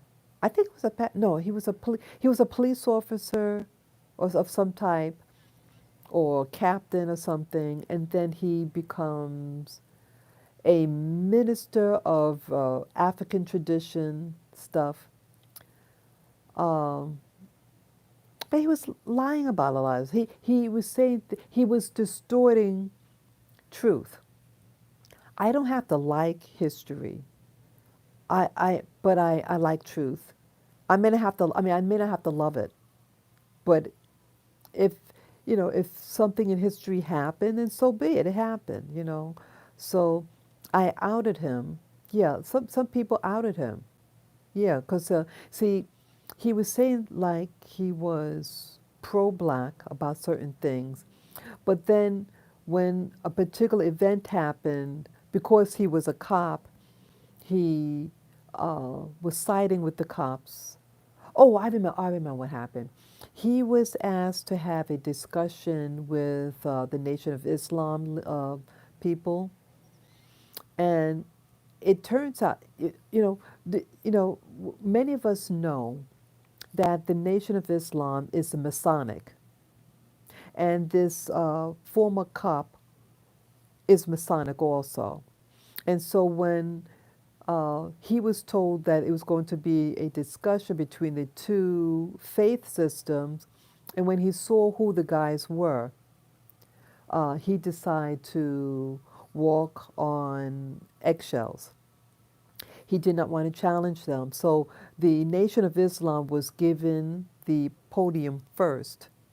And then when it was that other guy's turn, he was like, oh, speaking really nice and safe. And he was paid to come. Yeah, the person who was sponsoring it paid him. And then when he gets there, he says, hey, wait a minute, buddy. You were to have a debate with the Nation of Islam, and now you're just pussyfooting? Oh, it was a big fight. I forget the name of the guy. But yes, so you learn that a lot of these people, see, there's a lot of things going on underneath these ministers and stuff. They're agreements. And he didn't want to break that agreement. And it's all respect. But he should have been more like, because the Nation of Islam, they spoke the truth. And then the other guy just, oh. And people came and paid to see that debate. He didn't do it. He didn't give them what they wanted. And he got paid. So, yeah, because I initially was watching him because, remember, like I was saying, I stopped going to that church and I wanted the black flavor, right? But I don't like black foolishness. I was looking for truth. So that's what happened there. Yeah. So, yeah. Okay, let me read on here. Okay, so Sophia says, after I came from a Vipassana meditation retreat and study Reiki, I had some very strange and scary experiences. I don't indulge anymore. Oh, okay. Okay, I'll try to look up that name. I don't know that name, Vipassana meditation. Yeah, so Sophia, you've heard my videos where yeah, I just do I close my eyes. I wake up from sleep and keep my eyes closed, and I see things. I haven't had at least for me, it wasn't bad. I did see other paranormal things. I saw two. I get yeah, one real what do you call it, metaphysical experience. I saw an alien before, and it looked real. You know, my eyes were closed. It was just for a couple of seconds, and I said to myself, "Don't get scared. Don't get scared." And yeah, um, but basically, my my experiences are very positive. I mean, it's not dangerous, but my experience have not been a dangerous one for me. But I would like to, in the future, Sophia, to hear your story. You know, maybe you could email me. I would like to get in contact with you to find out what your experiences are. Yeah. So my email is spiritofazalea@gmail.com. It's on my About page. You'll be able to see that. You can email me, and I would love to hear your story. Somehow we could connect. I would like to hear uh, the things you've seen because I see things and I want to find other people who have experiences also. Okay, let me read on. Oh, Jetju says, huh, I don't know what you're saying. Okay, Jetju's. And how does the girl who wrote that book know that what she's saying is the truth? What proof and evidence does she offer? How does she know? How is she so special that she has all the inside info? Very good question. Yeah, very good question, Jet Juice. Um, and that's part of the reason I was getting those panic attacks and why I couldn't read anymore. Because how do you know what you know what you know? She did do extensive reading. She reads. But again, what you read is based on somebody else's info. You know, like how do you know about these books or whatever that's written from 1,000, 2,000 years ago? And that's where I got stuck at, and I could not go any further. And so, what happened to me in this quest for knowledge, um, I said, that's why I stopped reading a little bit. Yeah, a lot, I should say. I have tons of books. I have books in front of me right there, and I have books in the other room. I have over, I think, 200 books. Okay, and I just read a handful of them. I may have read maybe 10 of those books. Okay, a fraction. Um, and I'm a slow reader at that. And then I just bought three more books this week, within a week's period. I bought one book yesterday and two books 2 days prior. Yeah, two ebooks, and then the one that I did yesterday will be coming in the mail. Yeah, a book on, what's that? This lady, it was a book by, what's her name? Oh, I forget her name, but I thought Mind and Power, I think it's called. I forgot her name. But what's his name? David Icke mentioned her. Yeah, David Icke mentioned her. When David Icke was becoming initiated into what he's doing now, Betty Shine, yeah, her name is Betty Shine. David Icke saw her early in his journey, and he read her book, and yes, she was a medium. Thank you, Sophia. Yeah, you would know about it since you live in Britain. Yeah, she's a British lady. Excuse me, my nose is itchy. She's a British lady, and David Geiger is British, and he mentioned her in one of his videos, and so I bought the book. I was, if you go online, the book in question is going for 300 something dollars, a hardcover book of hers. Yep. I bought a used book for $26 plus shipping and handling. So it should be coming in a week. Yeah. And I definitely want to read it. When David Icke mentioned the information she gave, while her predictions were accurate. Oh, really? Yeah, I think she passed away, right? Sophia, she passed away? I think she passed away. Yeah, I want to see, yeah, yeah, she passed away. Yeah, I thought so. I want to talk to I know of a medium slash spiritualist.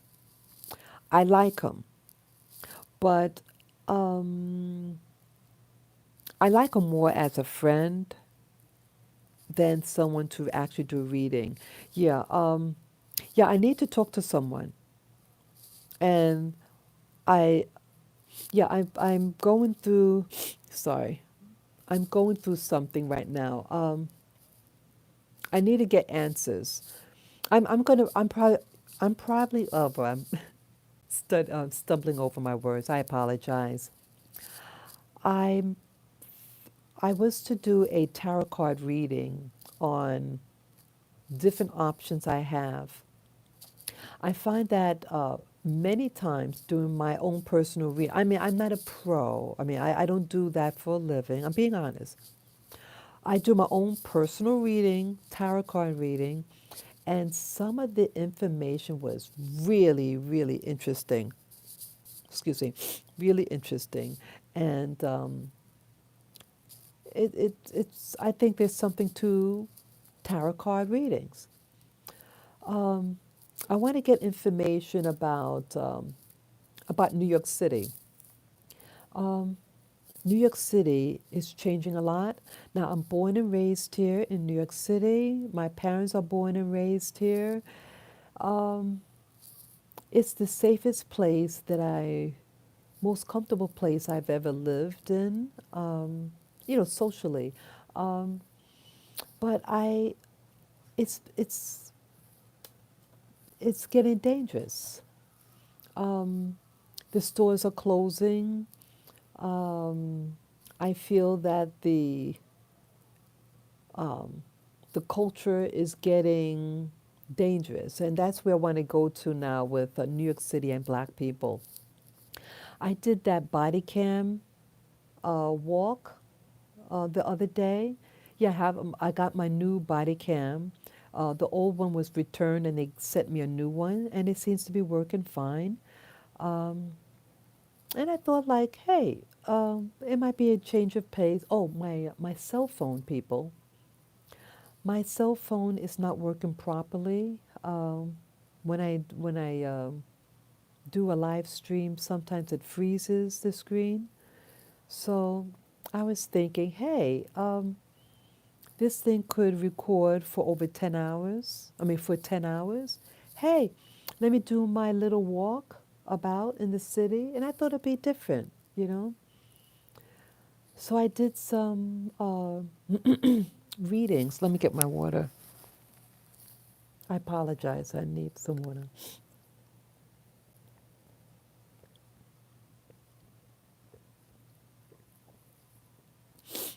Okay. Sorry about that. So, yes, I'm sorry. New York City has is changing. I love my city. I've been to other parts of the planet, and I've always come back. Um, it's easy to get around. You don't need a car in New York City, in the heart of the city. Um, you have everything here. Every type of store you could use, it's right. It's right nearby. But um, things that I believe you all know about my stance on the politics. I've been sharing that for the past few years. I'm open about what your belief is your business, and whatever what you decide for you is a personal one, and I respect that. I know in life not everyone is going to agree, and I'm fine with that. But now in New York City, to publicly, public, publicly assert what your belief is at this time could get you beat up. That's right. I shared on my channel this lady, young woman, that got beat up, that she was getting hit. And they took her gear. She's we call it like a reporter, an independent reporter. And I consider myself a type of reporter also. I do what she does, but I just stay local. This girl, she goes all over, you know. So um, it's not safe for you to publicly give your opinion. You cannot publicly give your opinion here in New York City if you don't believe the narrative. So I stay where it's really funny, as I mentioned. I used to have this red stroller that I used to walk my dogs. Remember in the morning, I was getting up early, like 7 o'clock in the morning, just before sunrise, and do my walk with my dogs to Central Park, and then come home by 10 a.m. in the morning. Yeah, I stay at like for 3 hours and come back. And then it broke about 3 or 4 weeks ago. And then I just got a replacement last week. So, so the reason why I mentioned that is because, sorry, I mentioned that because what was going on, they were holding rallies uh, by the park, and they would come downtown, and it was getting out of hand. That's where the girl got beat up. Yeah. So I said maybe it was a blessing in disguise, because if let's say I was out there with my dogs pushing this, something could have happened to me, you know? And I don't like wear my mask. I don't wear my mask. When I'm in the building where I live, when you leave in the lobby, you have to have your mask on. But so when I go outside, I take it off in general. But now it's real windy out there. So I wore it in part yesterday because the wind was really blowing hard. So I said, hey, let me leave it on. And you know what else? I find that if you put a tissue underneath the mask, you get an air pocket and you're able to breathe in and get the fresh air in. It's weird. It worked for me. So I might do that again if I go outside with my dogs. Yeah, it's extremely cold outside, they said. Yeah. So I have to find out how cold. Let me see. Yeah, I have my since I have my phone here, let me check to see what the temperature is. Let me just see here. Let's see here. Let's see. Okay. Oh, wow. Look at this. Uh, that says 17 degrees. 17 degrees. Oh my God. Yeah, my little doggies, they're going to stay home. Oh, wow. Okay, and it's going to go to the 20s. Oh, wow. Okay. Okay. So that's very cold. Yeah. Hey, maybe I might go out anyway. Not with the doggies though. Did she see it coming? Did she predict her own demise? Oh, you mean the lady you talk about the lady who the reporter? Jet Juice? Yeah, I just want to make sure what you're referring to. Yeah, the lady was just a reporter, and she was just going around. She didn't do anything wrong. She didn't talk to anybody. She was just filming. And she's a tiny woman, and they attacked her. I think also in part what happened, because she was filming all along. It was a 3-hour video. And so when they got to the end of the rally or whatever you want to call it, um, They went to a park on Broadway and 25th Street where they congregated, and they didn't like that she was still filming. And someone approached her, and that alarmed the rest of the crew, and then they started to harass her violently. And then they threw an egg at her, and she's a tiny woman.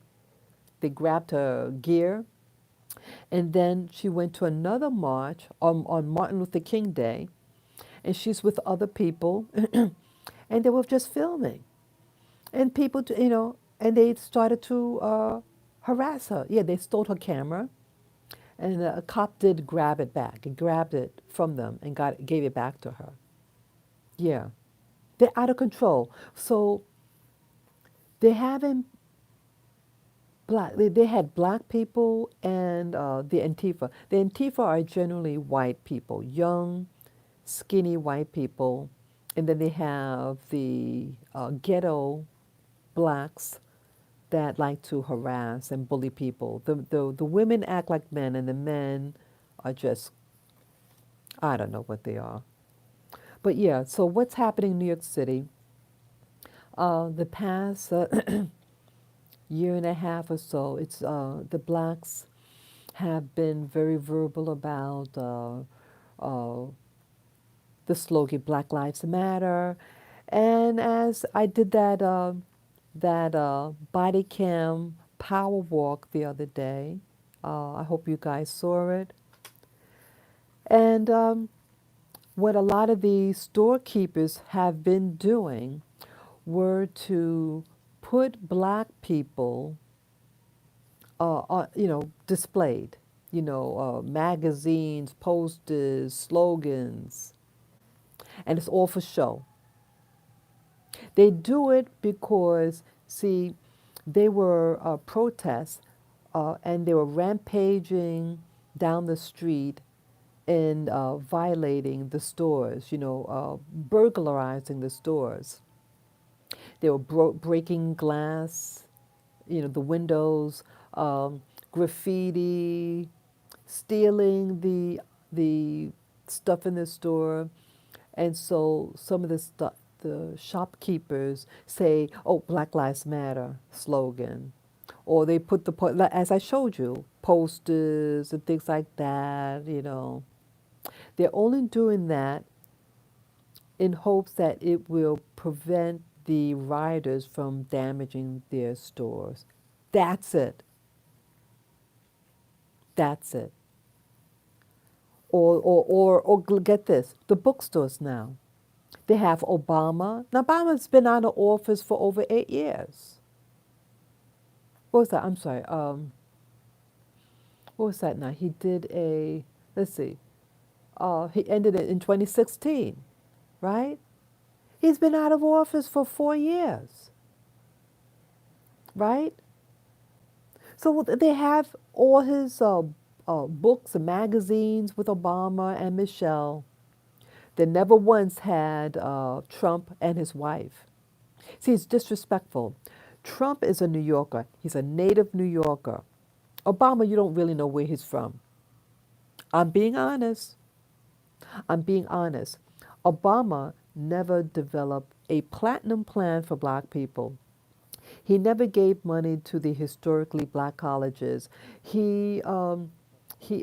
Trump also implemented, to freedom of choice of school for people, and especially black communities. He did all this for us and everybody else. The economy has been the best for black people under his administration. And so, what did black America do? But turn their back. But the statistics say that um, uh, the number of blacks that did vote for him was the highest than any other Republican candidate ever in its history, if I heard right. Yeah. So many blacks did vote for Trump,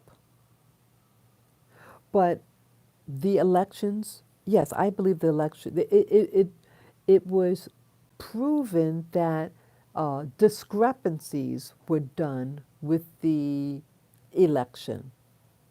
Okay, um, I feel badly, and I feel uh, the country is going to go downward. I've been hearing things about what's going on. I wish I could remember. If it comes to me, I'll probably do another video on that. Uh, I don't feel safe in America anymore. I feel that, I mean, I'm at home doing this video, but I have to be careful when I go outside. I cannot say anything political. I mean, I've always been quiet. When I'm outside, outside if I'm doing my video, um, I'm quiet about my, I don't go into large crowds and things like that. Um, yeah, it's too dangerous. Many of the men are acting like women. They. I mean, your sexuality is your business. Your sexuality is your business. Who you sleep with is your business. But use wisdom. Use wisdom in any relationship you pursue. Okay. Um, I believe that some of the vaccines have attributed to the men's behavior. See, what doesn't make sense to me is anyone can like any particular thing in life, but why does it change your behavior and your sanity? Okay? Why does being having a sexual preference make you act bizarre? That is my point about what's happening here in New York City. The men here are soy boys. They act like soy boys. They don't act like men. You know, uh, I feel if something happens to me, it won't be a black person protecting me. It'd be a Hispanic or a white person, not my own. And I told you what happened last year. It was in June or July. I It was just 4 o'clock in the afternoon. I was going to go to the park just to get some air. I was going to be real quick, go run to the park and run back with my dogs. And what happened, I got groped by a black man who was wearing a Black Lives Matter t-shirt. I do not like I don't like the slogan. I don't like the t-shirt, and I don't want to be around people who wear that because what happened to me, they're dangerous. The blacks who wear that are perverts, are bullies, and I don't want to be around it. Yes, Black Lives Matter, and that's also what I want to talk about. And yeah, I know I'm on this video for a while, and I have wanted to maybe make a separate video about this. But since I'm up and everything, if Black lives really matter, why are we killing ourselves? If Black lives really matter to Black people, why are you killing yourself? Why? Why, if a Black person does their homework, why is that Black child harassed by the other Black children and told that you think you're white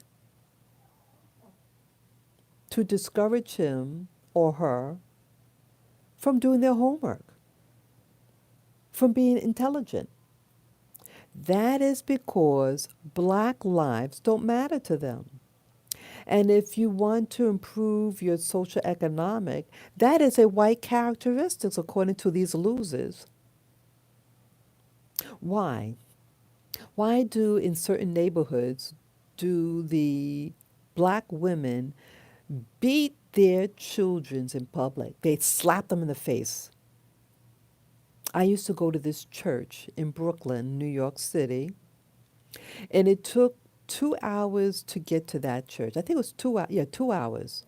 2 hours there, 2 hours back, and then 2 hours in church.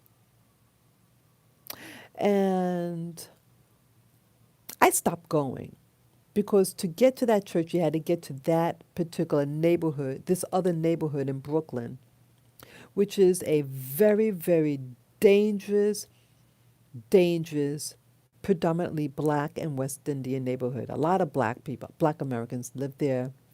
And every time you go there, you have some young black mother slapping a little child's face. How awful. I couldn't take it. I started when I got home from church after like 6 hours being away. I found myself binge eating.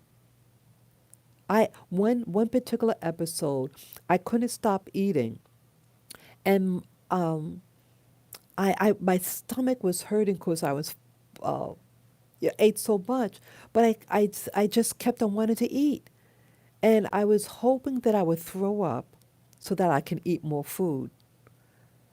When that happened, when I couldn't calm down, I said, I got to stop this. I'm not going. I'm not going back to that church. No, church is a brainwashing thing, and they put these churches in black neighborhoods to suck our money, and to spy on us too. They want to. Yeah, I don't trust the black ministers, those who are high up. Many of them are Masons or that type of thing. Yeah, they all are. And so they're with the system and they spy and they keep you under, okay? And then they wild you up with some of the data, like that church. They would give statistics about the black community and how at one point black people lived, had a house, but now most of us don't have houses, you know. It make you depressed. How's that edifying? Yeah, they're so full of it. See, they entertain you. Yeah, they're the best singing. They're the best singing and music. But they just keep you there and then they just keep you in bondage. I said, I had enough. So they walk around the black community here in New York City. They go to church, but no spirituality. I mean, yeah, some of us are good people. Some of us are really good people, but we have another component. We have the underclass here in New York City. I call, I'm not going to say that word. Um, they are mental. See, the blacks here are I think are traumatized, and when a black person in America hears the word racist, they go in a frenzy. But many times they are the racists. You have many black people who are racist. They say, oh, black people can't be racist because we don't own the economy and this and that, blah, blah, blah. But you know what I mean. Many of us, we don't want to eat other people's food. We don't, uh, we don't respect a lot of people's cultures. A lot of the uneducated ones are really biased. They make fun of different ethnic groups. They make fun of people who have certain accents. I've seen them. I've seen them in the subway. They used to harass the little Asian people and make fun of them. Well, I tell you this, people, black people in New York City, I heard I heard that there's an Asian man who wants to run for mayor. I forget the person's name. I think the person is an Asian man, and they want to run for a mayor. See what's happening, people, when you hear that. See, we have a lot of people from Asia, East Asia, South Asia in New York City. They have many stores, And in the United States as a whole, Asian Americans are the highest paid people. They make the most money, I should say. That ethnic group, they didn't specify whether they're East Asian or South Asian, but Asians nationwide are the richest ethnic group in America. And moreover, they are the healthiest. So they're the richest and they're the healthiest. And I think they live the longest. Now, isn't that blessed? You know who's one of the least richest and the least healthiest? The black race in America. The black race. See, we eat everybody else's slop. See, we criticize other people's foods, and then you go into those ghetto places and buy uh, old food. Really foolish. Really, really foolish, your behavior. So you're the fattest, you die the earliest, and you do the poorest in schools.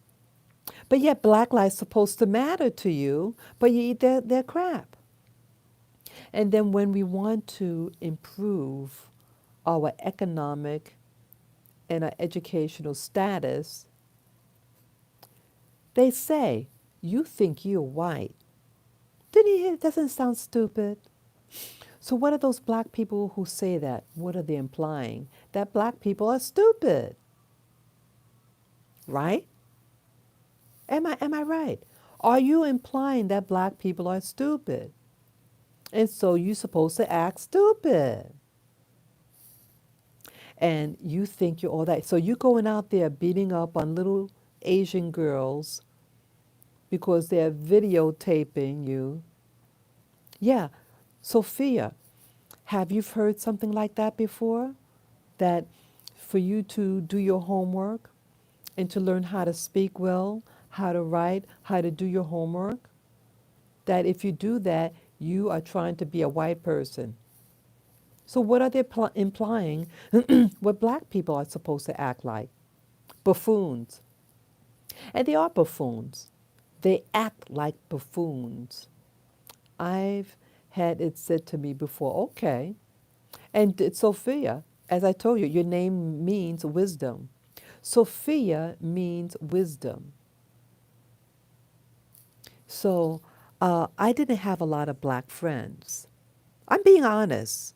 See, this is the time to be honest because you have many people in the black community. Just because someone is black doesn't make them your friend and doesn't make them honest. Okay? I don't have a lot of friends. I'm pretty much a loner. I've been a loner much of my life. I do like going outside. I like nature, and I love safe gatherings like there's a food fair. You know, they have arts and craft. I love things like that. We had many of those things in New York City that I would go to. But now, you know, because of COVID, they don't have it. But yeah, I'm pretty much a loner. All my life, it's always something with me, you know. But I, I want to be me, and it's okay to be whatever what you are, whatever what your race is, whatever what your religion is, whatever what your hair texture is, whatever of your body shape. You are okay. You are loved, and to love yourself. But what happened in New York City in 2020 is that we became afraid, and the energy was thrown out there. See, energy is energy. For me, I decided to pick up the polarity of the plus sign, but many of my counterpart, they picked up the negative energy. It's a choice. And for me, the choice was uh, excellence, to do well. For my counterpart, it was fear and hatred, and that I'm the victim, you know, and they just went on a rampage. Did you notice? I'm going to go there. That guy, George Floyd, and it's like the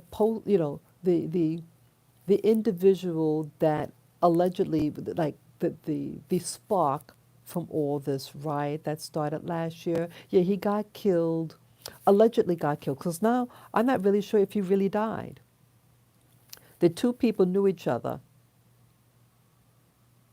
You can't forget someone who looks like George Floyd. You're 6'6". Again, that's a Masonic number, 6'6". The cop worked at this store, this place. What was that? 20 years. And in that 20 years, George Floyd worked 1 year, and the white cop was in charge of all the security. So, you don't think he would have remembered a black dude who's 6'6" with his features? I'm wondering whether he's really dead, whether his death was faked, because the person that took the body was someone who was not the people who, when they come to the scene to take a body, because he had to be driven to an ambulance first. It wasn't the usual people. What do you call it? The EMS people, emergency, such as it wasn't a regular person. The person had a bulletproof vest on. How many of those people in an ambulance has a bulletproof vest underneath the shirt? Just saying. So I don't know whether he really died. I don't know. He could have, but either way, he died, and it just, I forget the point I was going to say, but people just went, oh yeah, why was the police sent to the scene? Because of counterfeit money.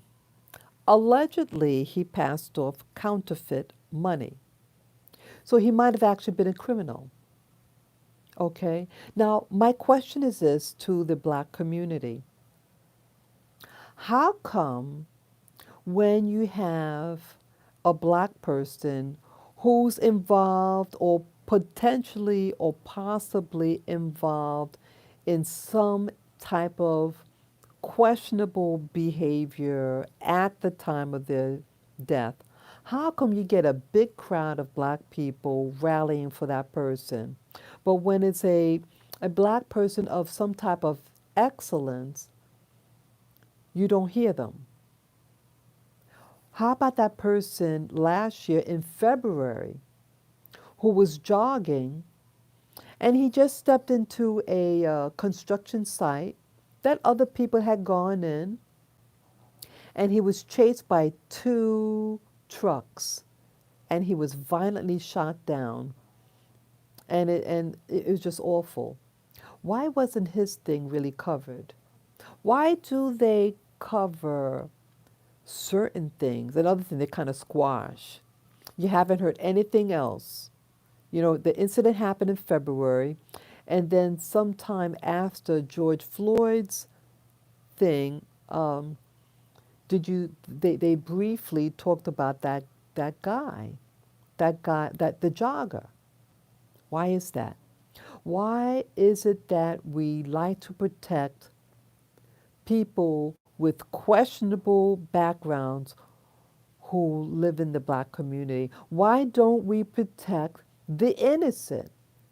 The goodly person, the person who does their homework, the person who respects their parents, the person who doesn't deal drugs, the person who doesn't send out counterfeit money. Okay?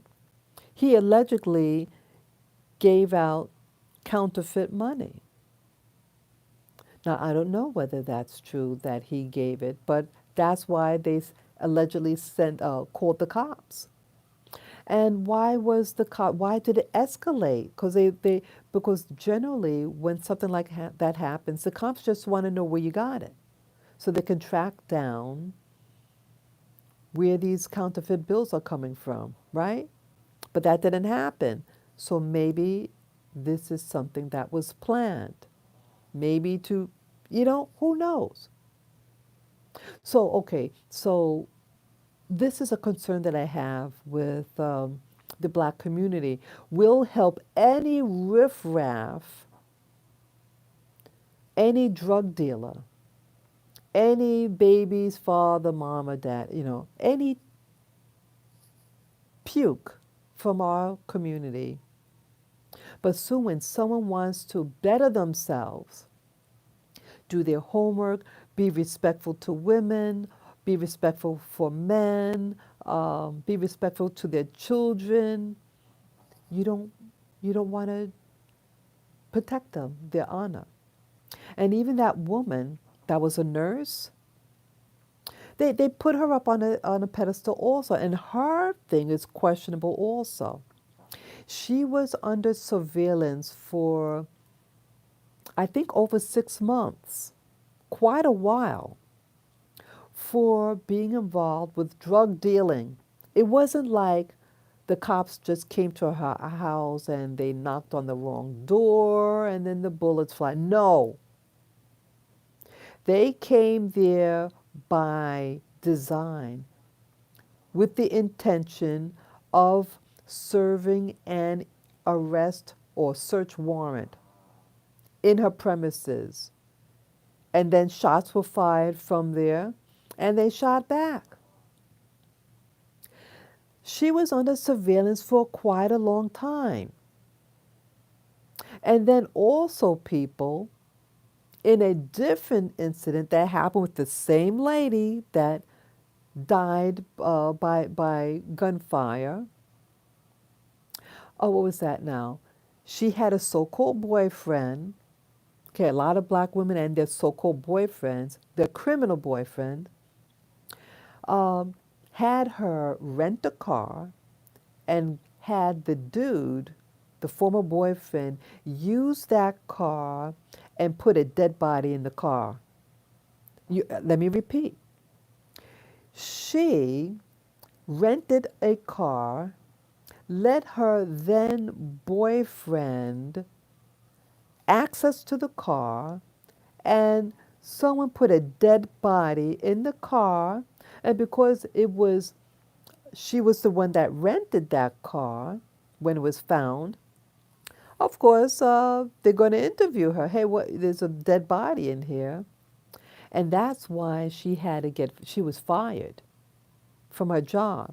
Yeah, the good little nurse involved in questionable people that puts dead bodies in the car. So this is the type of people she associates with. She was not an innocent woman, or she was a real stupid woman with those type of friends. See, it's not by accident, people. It's not like some dumb dummy out there who doesn't have her head on, No, it wasn't that type of woman. Yes, some of us may not use wisdom about the type of friends that we have. Sometimes friends take advantage of our good nature and exploit it and do something and to try to frame us. But I gather that's not what happened. And I gather that she knew what type of friend this guy was. They were dating at one time. She, you know, you know what I'm saying? So again, people in our community love to lift up people who have questionable connections, practices, and everything. But yet we want to cry out wolf and say the slogan Black Lives Matter.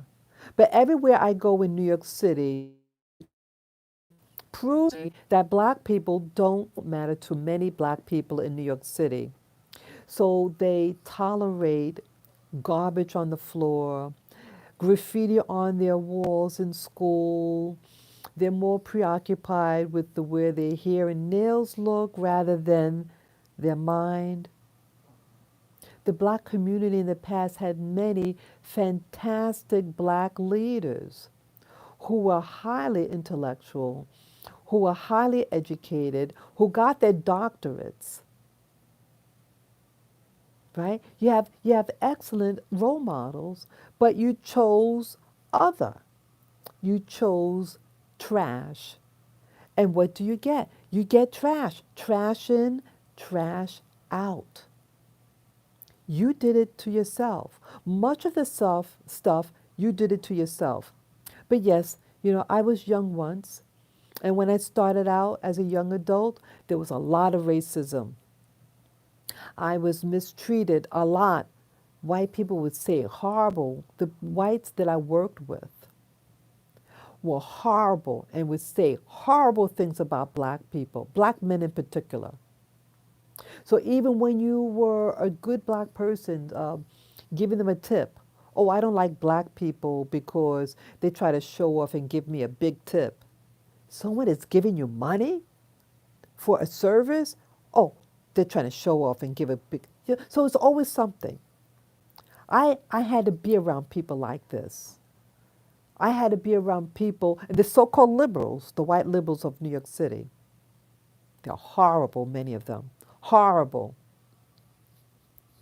The same type of people who put the things, the magazines, all of a sudden they got all these black people on magazines. They look beautiful. The ones I saw, they look gorgeous on them, but it's to pacify you. Once everything is said and done, it's back to the same old routine. Yes, they want you to get the vaccine, and the vaccine is problematic to black people. I was told by one of the doctors on YouTube that it causes sterility in women, and that what else? And it has the HIV virus component in it. Don't take it. You notice also they get all these. I think it was New York City somewhere. They got a black doctor, a black lady doctor, and a black nurse, and the doctor was to give the black nurse a shot. She looked like she was going to cry. The nurse. Don't do it. See, they want to fool you. They say, oh, well, they get a black person giving it. Doesn't make it any safer because a black person gave you the needle. Don't take it. Don't take it. Don't take it. See, remember Tuskegee. That's what they did with Tuskegee. They had a black nurse in there giving out the so-called medicine to those black men.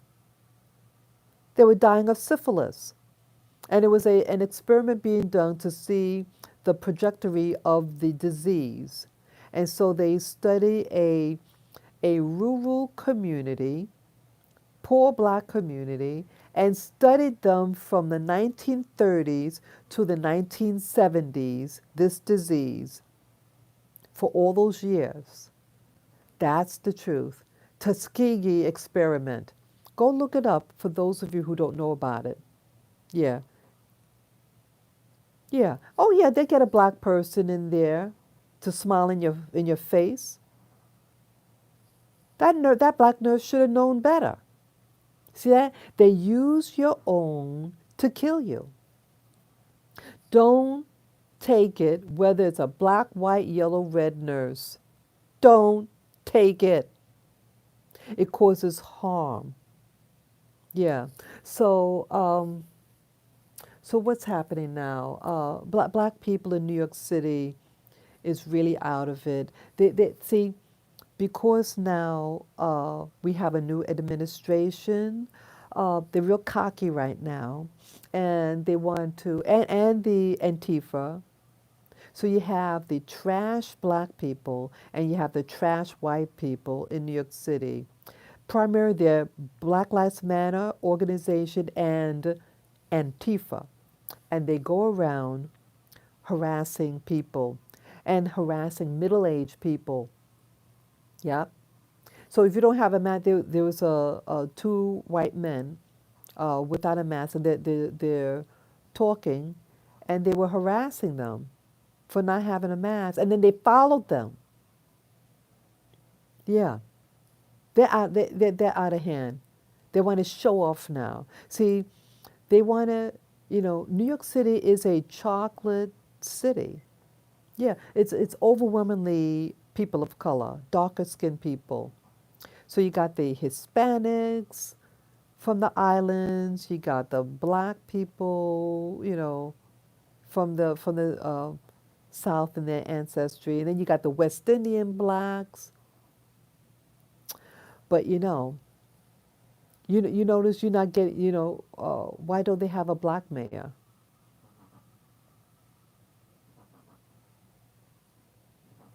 Okay, I don't care what the color I would love a leader, not someone just because of their color. You know, New York is in trouble. Many of the stores, let me know if you can hear me, people. Please put a type of one for yes if you can hear me clearly. Okay. Sometimes the sound might go off, I just want to make sure you hear the message. Yeah, that's my little doggy. Look at him, isn't he cute? He's so adorable. Look at that. Yeah, it's my little baby boy. Yeah. And my girls are there and over there. Okay. Yeah, so what's happening now? Okay, for us anti vaxxers, how would we survive in a society once they decide to enforce restrictions upon us? As in no access to GPS, hospitals, stores, jobs, international travel, etc. Exactly, Sophia. And that's a concern. And doctors, I'm glad you shared that. Sophia, I don't know. Yeah, I went to the VA office, and let me tell you, when I went there last year, they had, the one, you put in your mouth for your temperature. Now they use the gun thing. I said, she went at me to put the thing in my head. I said, no, well, you don't put anything up to my head. Do my wrist. And then she points to a sign. Oh, you can't do wrists. There's, oh, we got that other thing, the thing to go through your eyeballs. You got to be out of your freaking mind. So I said, I'm not going to have that thing put something in my eye. So they said, okay, you got to do the. So I covered my eyes and let them. No, I can't have that. I think what I'll do. No, see, I had to go somewhere else yesterday. After that, I had to go to the store, and they had the thing, and they did the wrist. They can do the wrist. See, they want to fuck with the vet. They want to fuck with you, your mind, and put the gun thing in their head. Some of these soldiers that were in battle, you put something, pull a trigger. There's no reason for them to do your forehead. You could do the wrist, the hand. But see, they fuck around with you in the VA office. Yeah, yeah. Yeah, I think I'm going to complain. See, it's to mess with you. I shouldn't have to have something pulled on my head when you could put on the wrist. Okay, what to do? Yeah. See, this is a planetary takeover. They are implementing a global governing to hold you hostage. There's no reason for them to do this, but they're doing this. It's a control. It's a new slavery. And see, Trump was not a perfect man, but he was a good president. See, it's not about personality, it's what you accomplish. And he accomplished a lot in his administration. And when he said America first, that angered corporate America because corporate America want to send out the jobs to other countries like China. You go to those large department stores who were permitted to stay open during COVID. See, they do the business. Most of the, like those large department stores uh, in New York City, the items are made in China. The items are, go look. Don't believe me. Go to any large like those stores where you can get a lot of things, gadgets and stuff like that for your home. Many of them are made, the items there are made in China. And when I started to look, I said, oh wow, they're right. China. You get bowls, dishes, China, made in China. Everything, many of the things that I have in my home, I found out is from China. China didn't like that when Trump said America first because China knew Communist Chinese Party knew that what it meant and that their greed that was not going to be fulfilled anymore because now Trump said bring back the jobs back to America and start employing Americans, right? Places that love themselves. You go to those countries. Who does China does business with? I'm sure China, when you go to a store in China, everything's made in China, right? You go to Japan, many things are probably made in Japan. So how come in America, why can't America buy American? Because America sold itself out. America sold itself out, and Trump saw this trend over the years, and he said enough. He was interviewed years ago by Oprah. Oprah didn't support him, right? And you notice what else I noticed with the 2020? You notice like what's his name? Harvey Weinstein. You notice everybody who was involved in that sex scandal with the actresses being molested or those models being molested. You notice every time when they start to discuss that or Pizzagate, do you notice a big scandal happens? It's a distraction to cover their behind. It is a cover. They're all related. They're all related. Pizzagate, the things with the models, the things with the actresses being molested. It's all related. And when you discover one, it also reveals the other things that are going on. It also about the children who are being kidnapped and human trafficked. Did you hear about the thing I don't know whether it's true, but I did a video on that. It was a something about these children being found in Central Park and being rescued. Again, it could be a false story, but I heard it more than once on children being rescued from trafficking. Okay, and some of them are using the children for trafficking because they're compromising dirty people who like to have sex with these type of little children to blackmail them to get their way in government.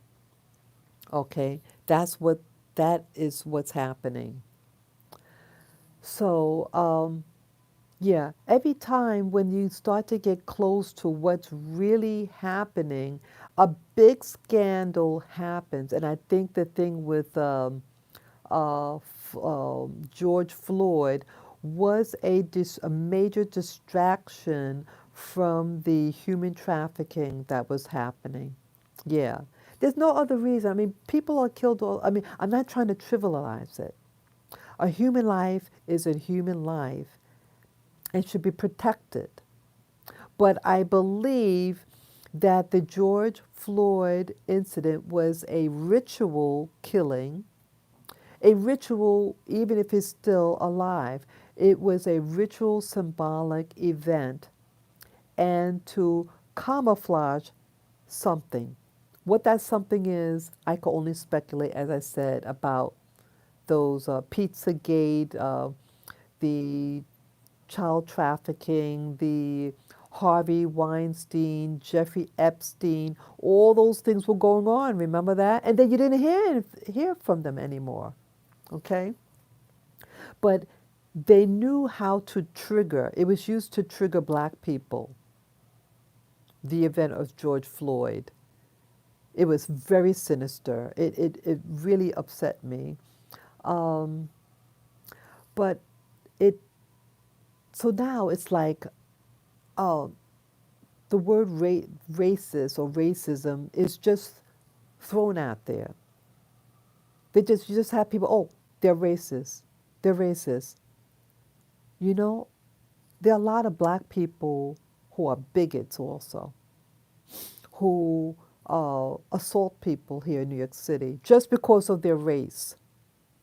Isn't that a racist? Oh, but that's okay. No, it's not okay.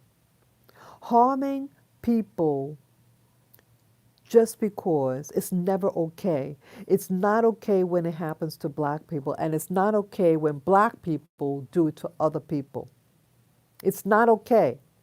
It's not okay. Because when everything is done, Biden, I never heard I never heard Biden talk about the platinum plan for black people. What does he have for the black community? He did put up some, what do you call it, executive order. I read it yesterday. It didn't really make much sense to me. You know, they use that legalese talk. I'm not a lawyer, okay? I don't know. I don't understand. You know, talking plain English. What does it mean for me? Is he going to give reparations to black people? If he's not, shut up. You know? All this stuff. See, to put your face on a magazine cover, to be in a little movie, that is nothing. What is important is land. Land is power. Land is power. How many of us own our own property?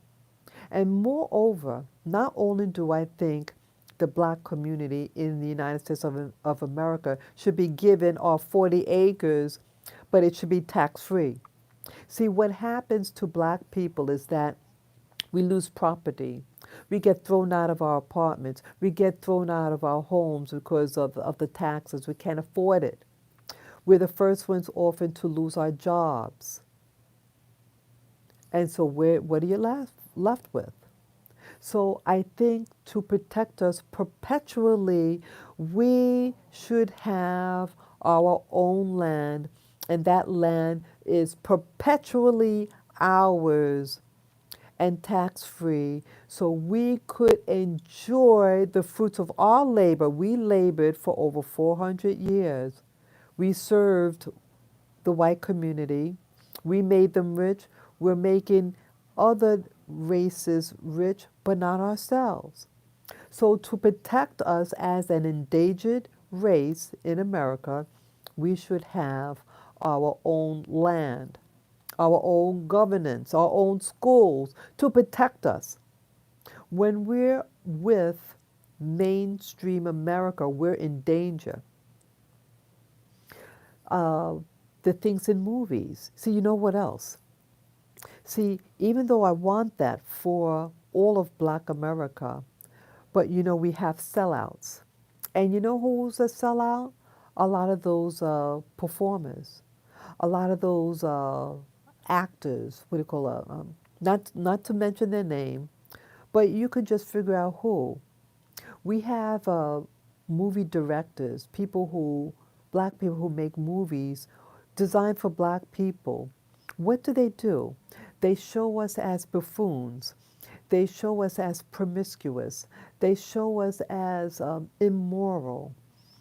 And they show traumatizations upon the black community. Uh, this is not healthy for our mind. See, the mind of the people who make those movies have problem minds. You know, you can only create what's within you. So if you have a diseased mind, you can only produce diseased products. And so a lot of Black America has have sold themselves out.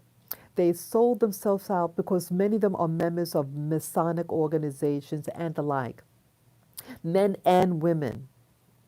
And they are about the new world system of controlling over our community and the greater world. And they're initially making you feel, oh, you can trust me because I'm a Black person. See, I can make you laugh, I can make you dance. Well, they are dangerous. I went over a neighbor's house and she showed me a movie made by this Black individual. And it was problematic. And I said, what are, I, part of it was interesting, but I said, there's something wrong. Why are you sharing this to the Black community? And they told me that it was a long line of people waiting to see that movie. Why? See, now they're getting more drama in these Black movies. And they also, you find these Black movies, it's getting more pornographic.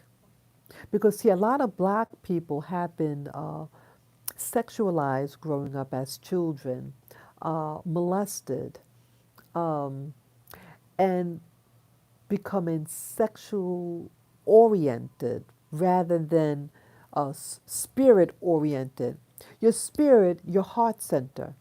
Many of us aren't heart centered. Many of us are sexual oriented and eating. So we're fat because we overeat and we have a lot of illegitimate children. And yes, I use the word illegitimate children because that's what many of us are.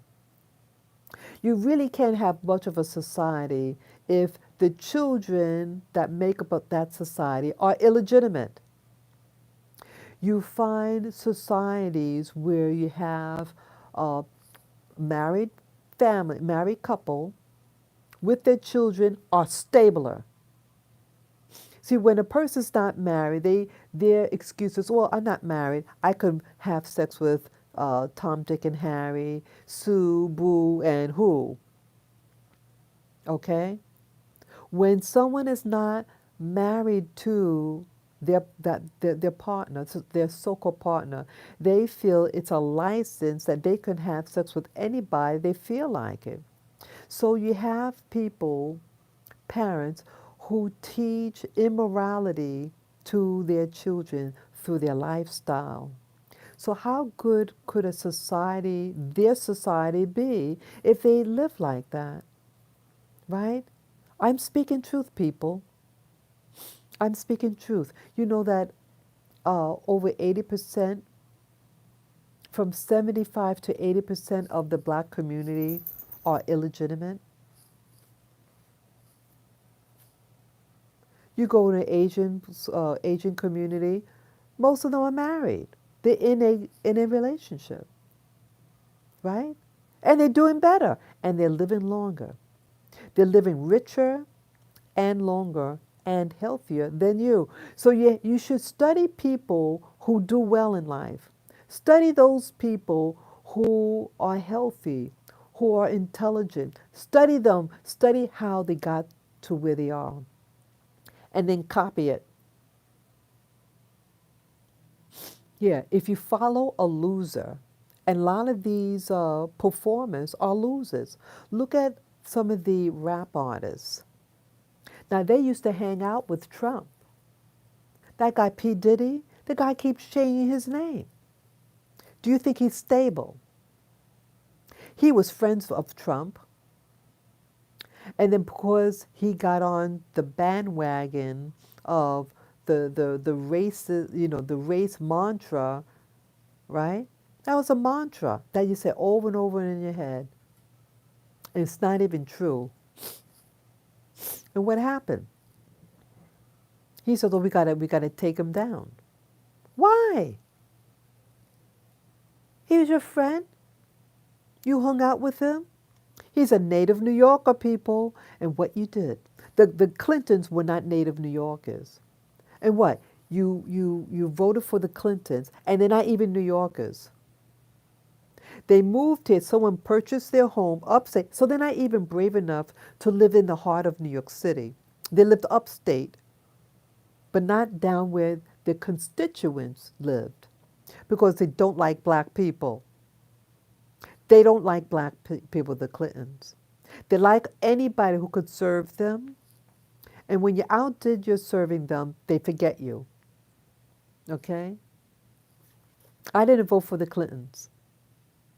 I didn't care for them, especially Hillary. When she first was getting popular, when her husband was in office, New Yorkers made fun of her in the newspaper. They didn't like her. They didn't like her. Yeah.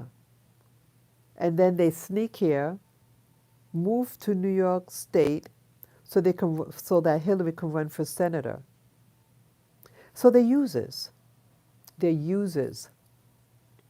So you believe all the hype, but yet you don't realize how dangerous in a situation you are. You have all these black witches all over New York City, working for the city, and God forbid if you expose anything about them, they're coming after you. They really work like a real witch. They're horrible. I can't go into detail, but I was in a situation. I thought I had wrote a letter to one of the agencies in city agencies here in New York City on something that had happened, and that I was letting them know what had happened 2 years prior. That happened 2 consecutive years, and I was concerned and hoping that to make sure that it's not gonna to prevent it from happening again. And this lady tried to thug me over the phone. Yeah, that's what they're like here in New York City. These people are witches in every sense of the word. Now, again, if you do practice witchcraft, that is your business. But I mean this in the pejorative sense. Now, if you want to practice metaphysical stuff, go right ahead. I'm not talking about you. I'm talking about people whose heart has darkened, and I call them a witch, right? That's how I'm meaning it. Well, you practice your herb medicine, that's your business. I'm not talking about you, but I'm talking about people who have a dark heart and they do sinister things. So something happened to me, and it's still not corrected. They owe me, um, boy, I think close to $2,000, and I don't think I'll ever get it back. Yeah, they messed over with me. But see, that's what New York City is all about. New York City is about, see, it has a lot of secrets. It's a very corrupt city, and I didn't realize how corrupt. I'm old school, and if something happened, you just let people know, in writing, this is what happened, whatever. And they said, oh, okay, we'll investigate it and we'll make sure it doesn't happen. That's what I thought was going to happen. No, they're witches, and they try to intimidate, and then they screw over your benefits.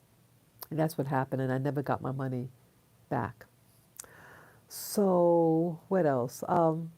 So that's what runs New York City, and I don't want to stay here anymore. I mean, this is the place of my birth.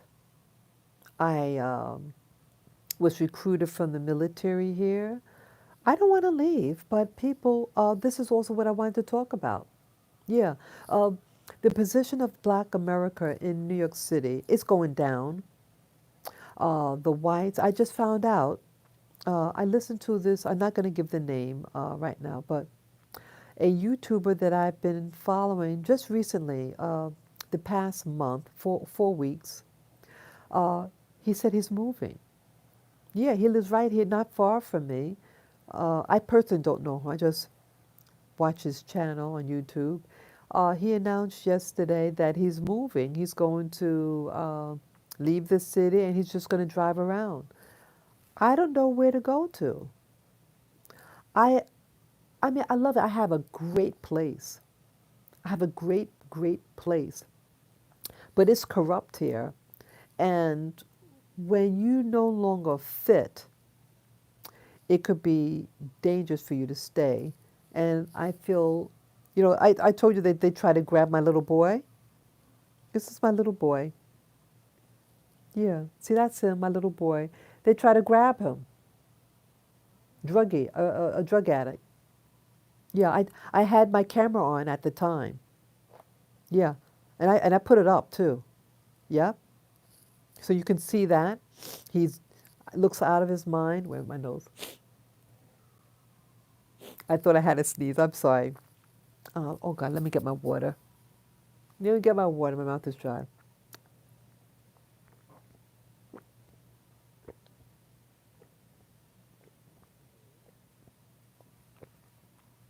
I needed that, people.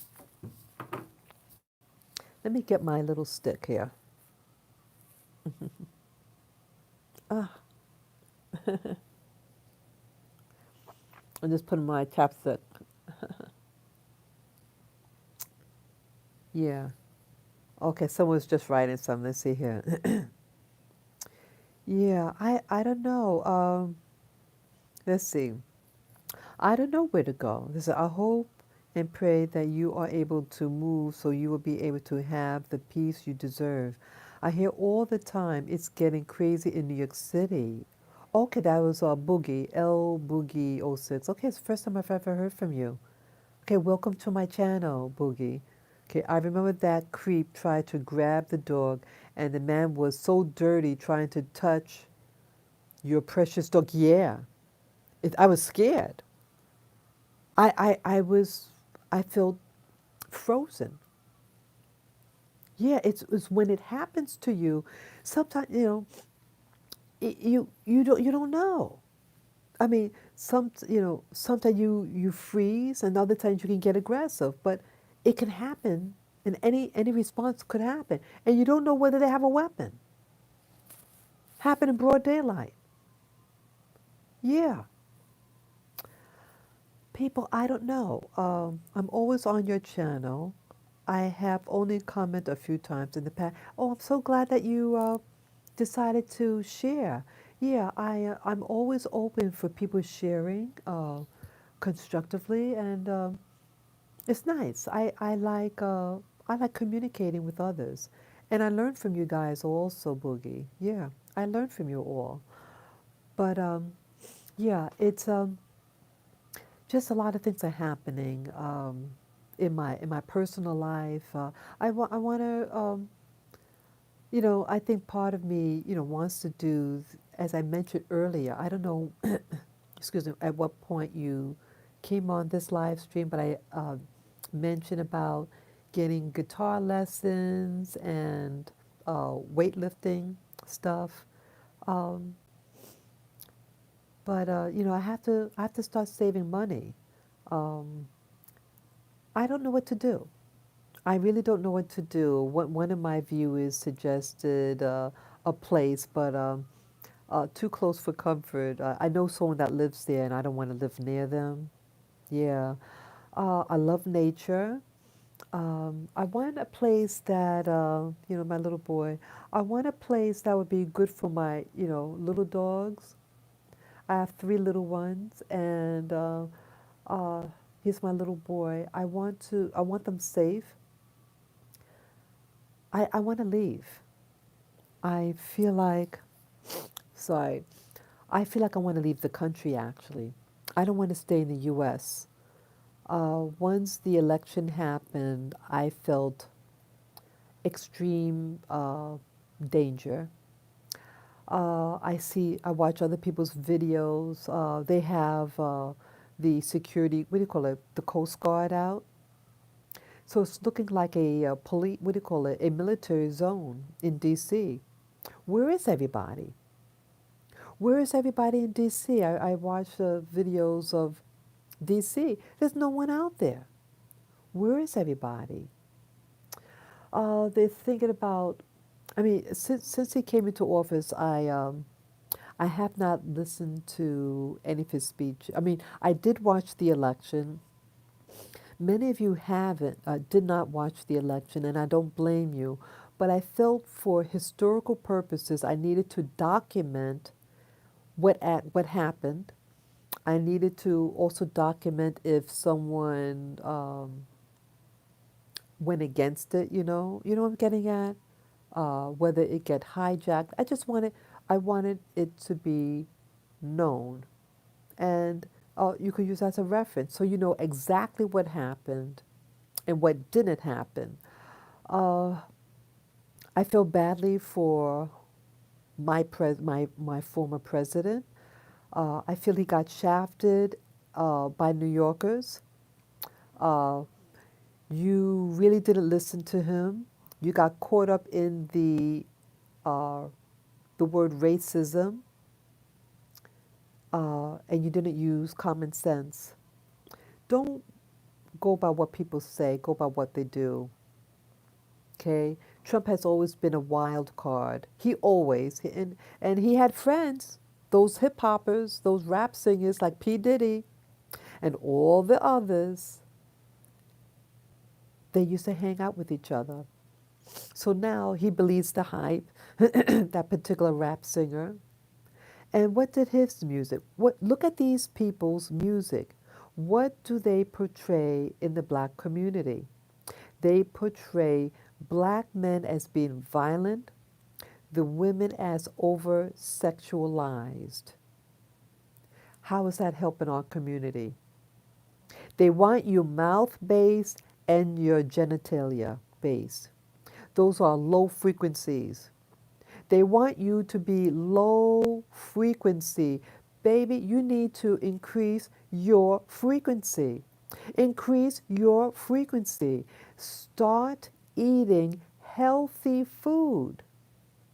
I'm the only one in my family that's not on some type of pharmaceutical. Yeah, I'm the only one that I know of. One of them, I'm not sure yet. But I think I'm the only one because of my lifestyle. I, I, um, I try to eat healthy foods. And yes, I do on occasion like pizza. I had cake yesterday and but overall, I'm very health conscious. Um, what could I say? So I have to be doing something right. Most people my age, I'm 58 years old, people, and most black people my age are overweight, are obese at that, and on some type of medication. Okay? So how I look, my overall appearance is of maybe a 40-year-old. I'm almost 20 years look younger. Okay? So I have to be doing something right. I'm not perfect. I'm far from perfect. But I have to be doing something right, at least health wise. And yes, anybody can get sick. And I'm very appreciative to the universe who was merciful to me and encouraged me enough to lead a life of wellness. I want and I promote wellness of all types. And so for me, I'm wondering New York City is not a well place anymore. I can't even walk my dogs. Okay? I don't know where I want to go to. I don't want to stay cooped up in an apartment. I want to go out there. I want to meet people. I want to get closer to nature. That's also what happened last year. I discovered by fluke this particular area in Central Park, and I shared that with you over the summer. The beautiful ramble. It's called the Ramble, and it's like a nature getaway in the heart of the city. It's all for free. you know, you just walk in and just enjoy nature and see the birds. You have creeks. And I shared that with you guys. And I like it. But now, I don't know. I don't know people. I'm thinking about going online and really looking at my options. And yes, people out there would be loving to live in the mountain. Yeah, I thought about that too, Sophia, the mountains. I could see, I love hills. I used to live in a place where it was real hilly, and it's beautiful, beautiful, beautiful. Um, I, uh, I don't know how I'm going to do it because I have a lot of stuff that I've accumulated over the past 18 years. I have tons of books that I haven't read, um, furniture. I have my crystals. I mean, I'm not into things. I don't want to come across like I'm into things. No, I'm not into things, but this is the longest I've ever been at a place outside of my parents' home. Once I left home, this is the longest I ever had my own place. This March will make it 18 years. And it grows on you after a while. And I start to wonder, what am I going to do? So anyone who got suggestions, I'll have to bring Austria. Oh, Austria, the Alps. Sell everything on eBay. Make a fresh start. Oh, okay. I could, yeah, I could probably do that. Sell everything on eBay. Uh, yeah, I used to do eBay. Yeah, I can do that. I don't know. It's Sophia. It's just it's gonna take time, and I have well, what I did so far. Uh, I mailed my apartment renewal for 1 year. I didn't do a 2 year. I did a 1 year. So next year in April, if I decide not to renew, I'll be out in April of 2022. Okay. Uh, yeah, that's when I would have to do it. Or sooner, and maybe just as a backup, have my place for the year. Yeah, I don't know what to do. Um, so I renewed the lease for 1 year. So in a year's time, I need to do my homework. I need to um, find places where I could live, and my dogs. I did go on the internet to find places that love animals, that love, that have pets. And as I thought, most of those places is Europe.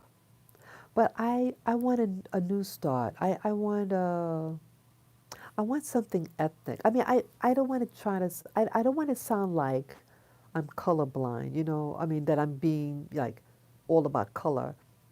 But I live in a world, that have this type of governing. I see myself. I like to try a different culture, a different non-European based culture. I want something that's cultured.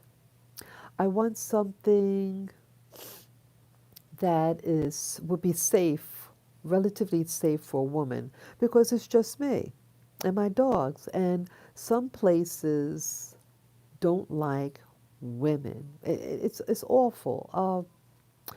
I mean, part of me is interested in some of those places, not because of how they treat women, but it's a stable culture. Like, see, I don't mind a culture that's steady.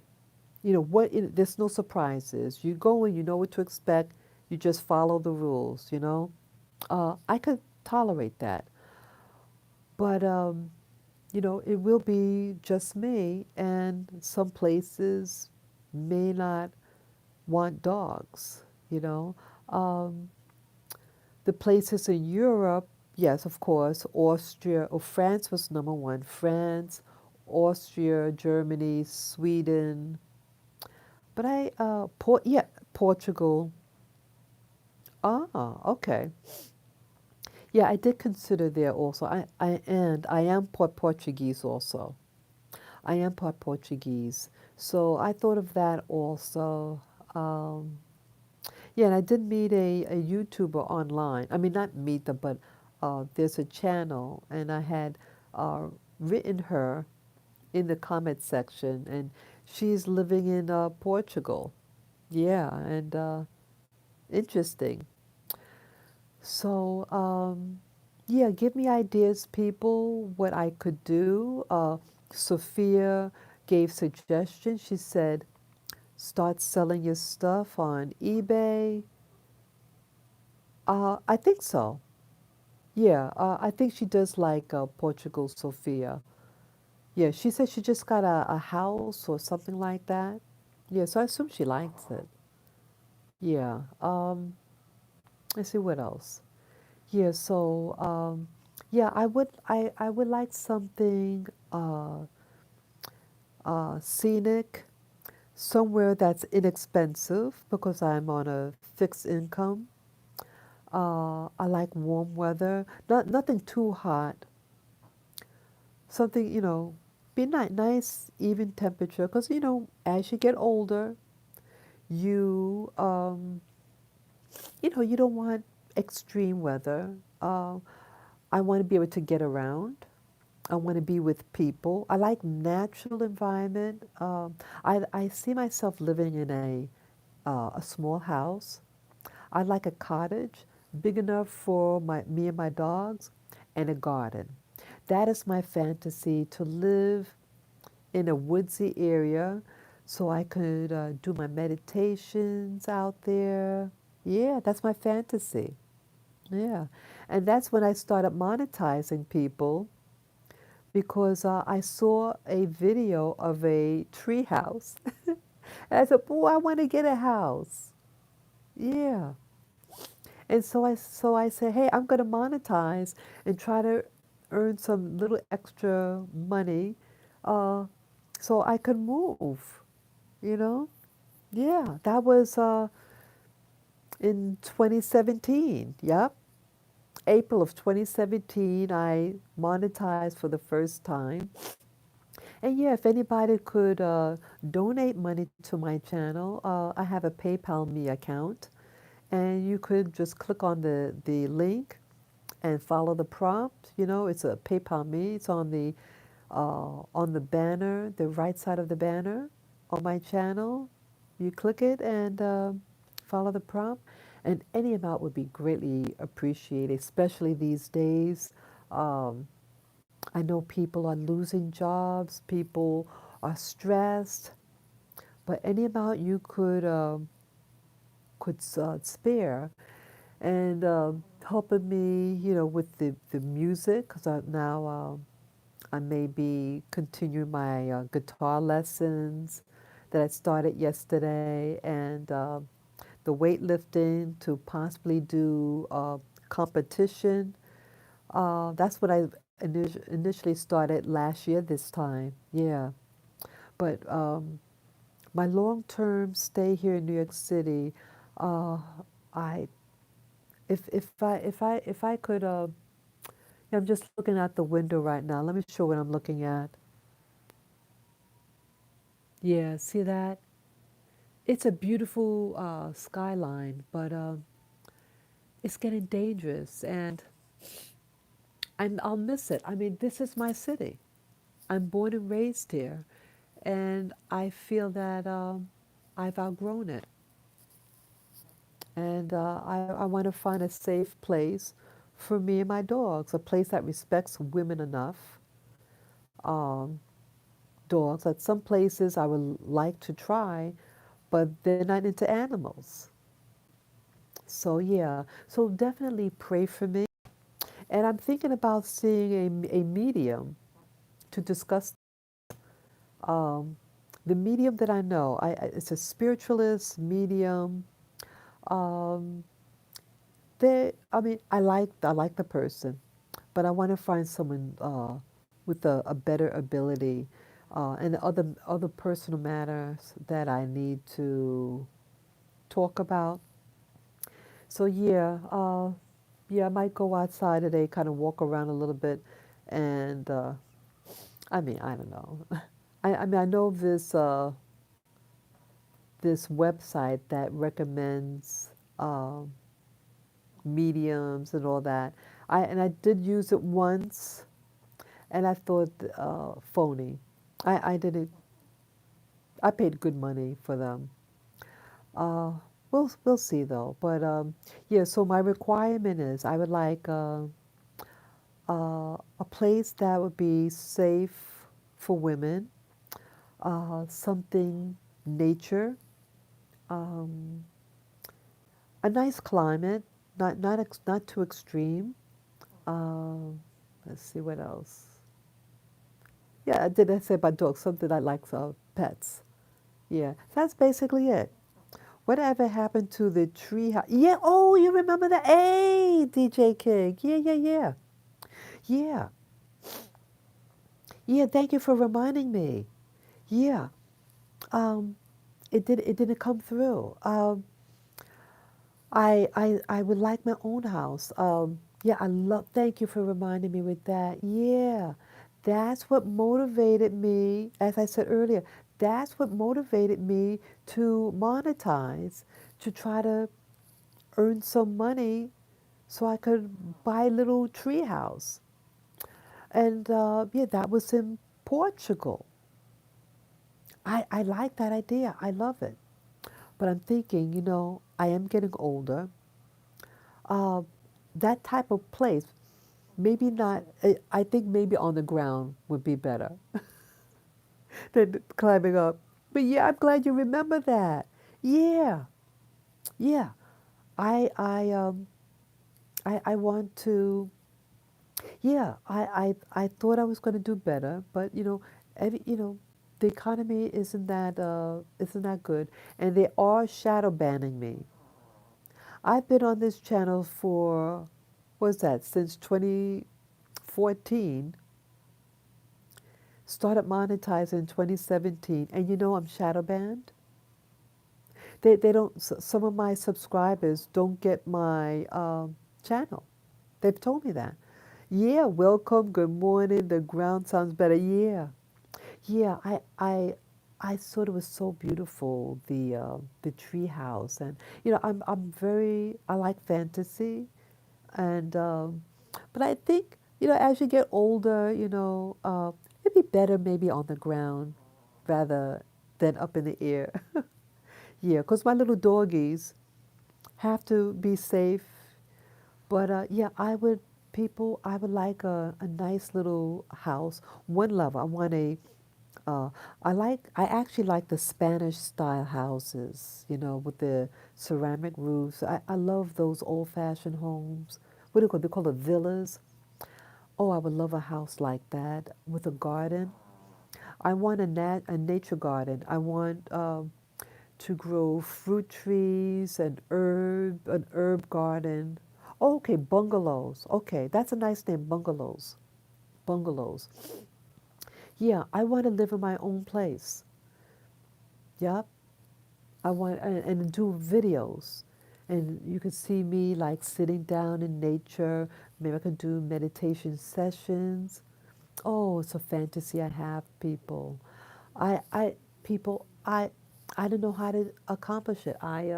I'm on a fixed income. Um, I tried my best on YouTube to get my word out, and YouTube has shadow banned me. Uh, it doesn't matter what I do. The same amount of videos on average. Yeah, on average, I only have 22 views per video. So it doesn't matter how many videos I put up, whether long or short. Doesn't matter. Doesn't matter what format I use. Some videos might get more videos than others, but when you average it all in, the average video watch I'm sorry, the average views I get is only 22 views. And it's horrible. It's horrible. I mean, I do this because I enjoy it. I enjoy getting up in the morning and I enjoy talking to you guys. Um, but I really thought uh, I would do better. They're preventing me from really going out. And you know, I tried to start a business online and I was shadow banned with that too. It's awful what happened. And I told you about the paranormal event that happened to me at the restaurant. Remember, it was in 20, let's see, it was in 2019, 2019 or 28, yeah, 20, let's see. Oh, oh wow. It could have been 2018. I was at a restaurant with a person and I got targeted. And it messed up my health, um, my ears. It happened it happened in a split second, but the residuals of it lasted for a bit. Um, I mean, I overcame it, but I was targeted, and so it hit the other person also, but I got the brunt of it. And you could see in my old video that event. You just say type in that targeted at a restaurant, something like that, and you'll get the video. Yeah, I um, I was scared when it happened, and I did a video on the event right away when I got home, but I was afraid to really fully disclose what happened because I thought you guys would think I'm crazy. Yeah, but as time went on, slowly started revealing more. Um, what I learned is that some of us are targeted individuals, and I don't know how they do it. They could have, someone could have been in the restaurant with the device, or it could have been a satellite dish that has my biogenetics and were listening. Why they listen to me? I'm just a regular YouTuber. I have a very small subscription and viewership, but they were listening and they zapped me and the person that I was with. It made you dizzy. And then I heard a message in my head. I was talking about this at the time when I got zapped. I was watching the secret, I was talking about the secret space program and how, yeah, it sounds like that MK Ultra mess. Yeah, yeah, you remember I talked about it. I don't know whether you came back on at that time, but it happened about 2 years ago, 2 or 3 years ago. May of 2018 or May of 2019 it happened. Yeah, you could just type in about just type in my old video about the restaurant and targeted, whatever. You'll find something. But yeah, they hurt my body. And I was talking about, yeah, the secret space program and about O negative blood. And that I knew someone who had O negative blood and then zapped. They zapped me and the person I was with got part of it too. So I know it wasn't my imagination. And I've never done drugs. I don't smoke. I don't do any of that. I live a very clean life. And it happened. And I heard the woman's voice. It was like in the center of my skull, inside my brain. And they were yelling at me that they were sick and tired of hearing me talk about, and that's all I remember. And then they made my heart race, get palpitations. They made me get diarrhea for 1 month. Uh, they made me get severe earaches, just like that. Why I share this is because you're being listened to. Some of us are being followed. I'm not paranoid. I'm not paranoid. I've never been paranoid. I never had any mental illness, whatever, you know, nothing like that. Nothing. I'm a very normal person. I live a very casual, wholesome lifestyle. And one day I thought we were just having a one-on-one conversation at a restaurant. They just had two other couples there. We were talking for 2 hours, and interesting about numerology. Oh wow! I did a video last year about numerology, uh, and that there is a connection. Oh, what was that connection? Oh wow! It's been a while. Something there was a numerical thing about it. I got to look at my video. I think I did the video around October or between October and November. It was something about numerology, and that when I did a numerology on me, oh, it could have been that. I think all the numbers were 555. Everything was five. Oh, I better find out. Oh, any of you who remember? Yeah, I do so many videos, people. So I don't remember everything in detail that I do.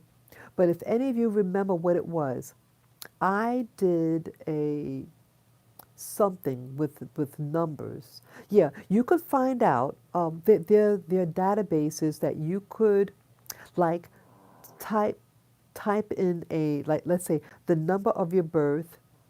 Okay, I mean the day you were born, and calculate how many years, months, hours, seconds from that point to another point in your life. And when I did it, I think it had all fives or something. It was something. So, and I think it was the event with me being targeted. I believe it was that. I know that I did investigate something with that. I'll have to redo it because I don't want to give you wrong information. But I did do it sometime around October, November of last year in 2020, and I was shocked. So it made me believe that there's something about my life and that event that is very important, and that I was being listened to by someone, and that they didn't approve what I was saying. How dare they interrupt with, I didn't invite them in my conversation. I was having a private one on one conversation at a restaurant for 2 hours. And just before we were to get up to go, yes, it was five. You're 100 woke and sound. You are touching nerves. And we know when we speak on these realities, we're targeted like trouble magnets, unfortunately. Yeah, that's DJ Magneto number one. Yes, people, I couldn't have been more, can't be more serious when I'm talking about. I've never abused drugs, never did drugs. I live a clean life. I believe in eating good food, getting fresh air, and this happened to me. Yeah, I think it was all fives. See, also, okay. Um, oh, wait a minute. Yes, it was the number five because, oh, how does it go now? Um, because I got at the restaurant at 4 o'clock, and I was there for 2 hours. It was approaching 6 o'clock. And when I got targeted, it might have been, get me, oh God, yeah, it was the number five. Because when I physically left the place at 6 o'clock sharp, I think it was. But I got hit around 5:55 p.m. And all the numbers were all five in that reading. It blew my mind. It blew my mind. Yeah, I should do that for you guys. I can't do it on my iPad, but I have a desktop computer, and I think I'll do that for you guys. Um, I have written down. I hope I can find it. The time that the event happened and my birth. So I'm going to do count the day. I'm going to share it with you, and you're going to see um, or the number fives. And if I forget, because my short-term memory is getting hampered, recall. Like I can remember to do things, whatever, but I get distracted easily. That's what I'm saying. And so, yes. So any of you who are on, in the future, uh, watching the video, periodically remind me, hey, is Spirit Journey, do that video with the numbers, the numbers thing to show us the number five pattern. Okay, yeah. So that is what happened to me, and when I did the numerology, to count how many days, number five was the pattern. And the actual thing could have happened at 5:55 or 5:50. It's just amazing, amazing. Yeah, it was amazing. So so yes, people are being eavesdropped. I do not know what form. It could, could be someone next to you. The table could have had a bug, because I went to, I'm going to name the restaurant. I went to TGIF, TGIF, near the theater district. It was the first time I physically went to that specific location. I've been to them before. We got there at 4 o'clock, and when it was approaching 6 o'clock, I got hit. The person that I was with got hit a little bit, and I heard the voice in my head, and it was like inside like as if it was in the center of my brain. And there are devices that can do that. It's called the Voice of God technology. Yes, and it was a scientist who uh, made that device, and he was interviewed. I think his name is John Hall. I could be wrong, but I did buy his book and two other books about the subject. And I bought the books, but I got overwhelmed because the information, so I had to put it down. Yeah, it was getting too much for me, and I needed to back away. Yeah, truth does hurt people. Truth is always good, but it can hurt. It can be very stressing. Yeah. So yes, there were a lot of synchronicities. The event that happened to me had a lot of synchronicities, numerically, numerology, whatever how you pronounce it, for me for that particular incident. Yeah, and it made me angry. That's one thing. When you feel like when you realize that you're really not free. When that event happened to me, and other things like I went to shop on to sell on eBay. I was going to go in a particular business to sell a particular item, and guess what? They pulled it. They said they pulled it. So I contacted, hey, how come you pulled my eBay account? Oh well, the excuse was you need to put more photos. Well, I said, well, this is just a simple item. It was a bar of soap, okay? A bar of soap that I make. I make soap. And so I said, okay. So I took a lot of pictures of this bar of soap I made. And I also have all the ingredients, everything, everything, everything. There was full disclosure. They pulled it again. They pulled it several times. I said, what's going on? And then they couldn't make up any excuses. They just said, oh, well, I don't know. Well, you have to investigate what you need to do for us to have your item sold on eBay.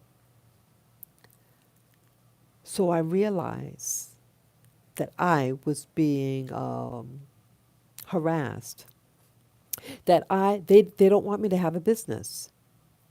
I, um, I tried to open up another business prior to that. Yeah. I kid you not. That's right, DJ. They're all in cahoots. I'm not some big person.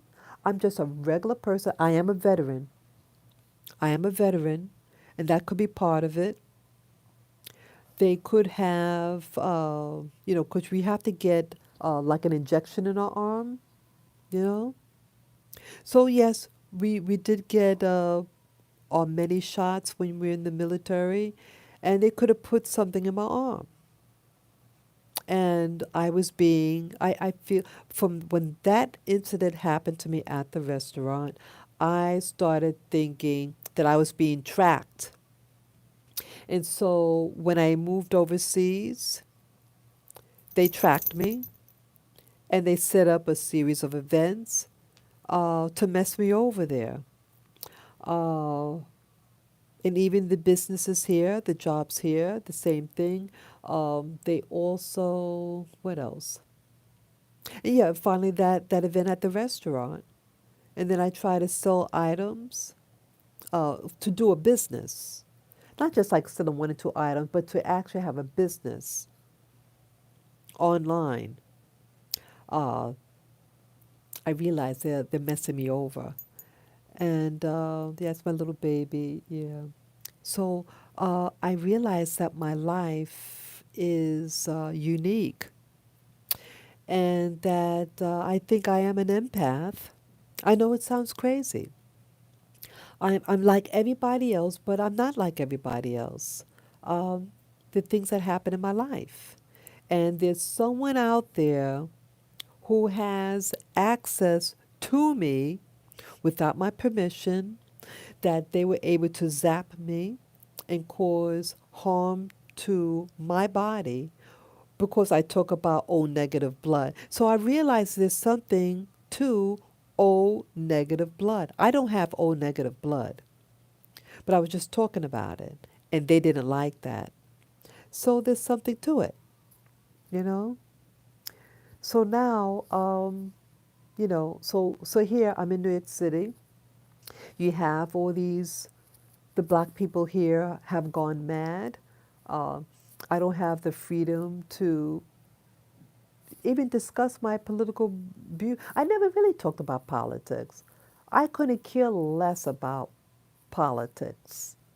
I'm not into politics. I'm about life. I'm about enjoying people. I want to enjoy nature and find out more about my, what do you call it, my meditation, the things that I see that I share with you guys.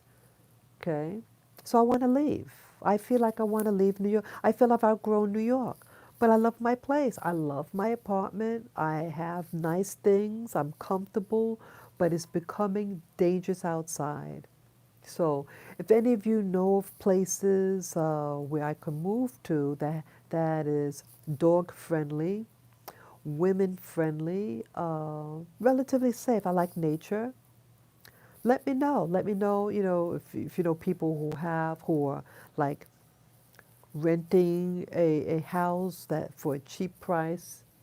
You know, yeah, uh, yeah. I like if you guys could look around, and if you know of someone that knows about how to move or moving internationally, let me know. I think I want to move outside the US. I don't see myself energetically here in New York City. I don't see it. But who knows? I might just stay. Who knows? Who knows?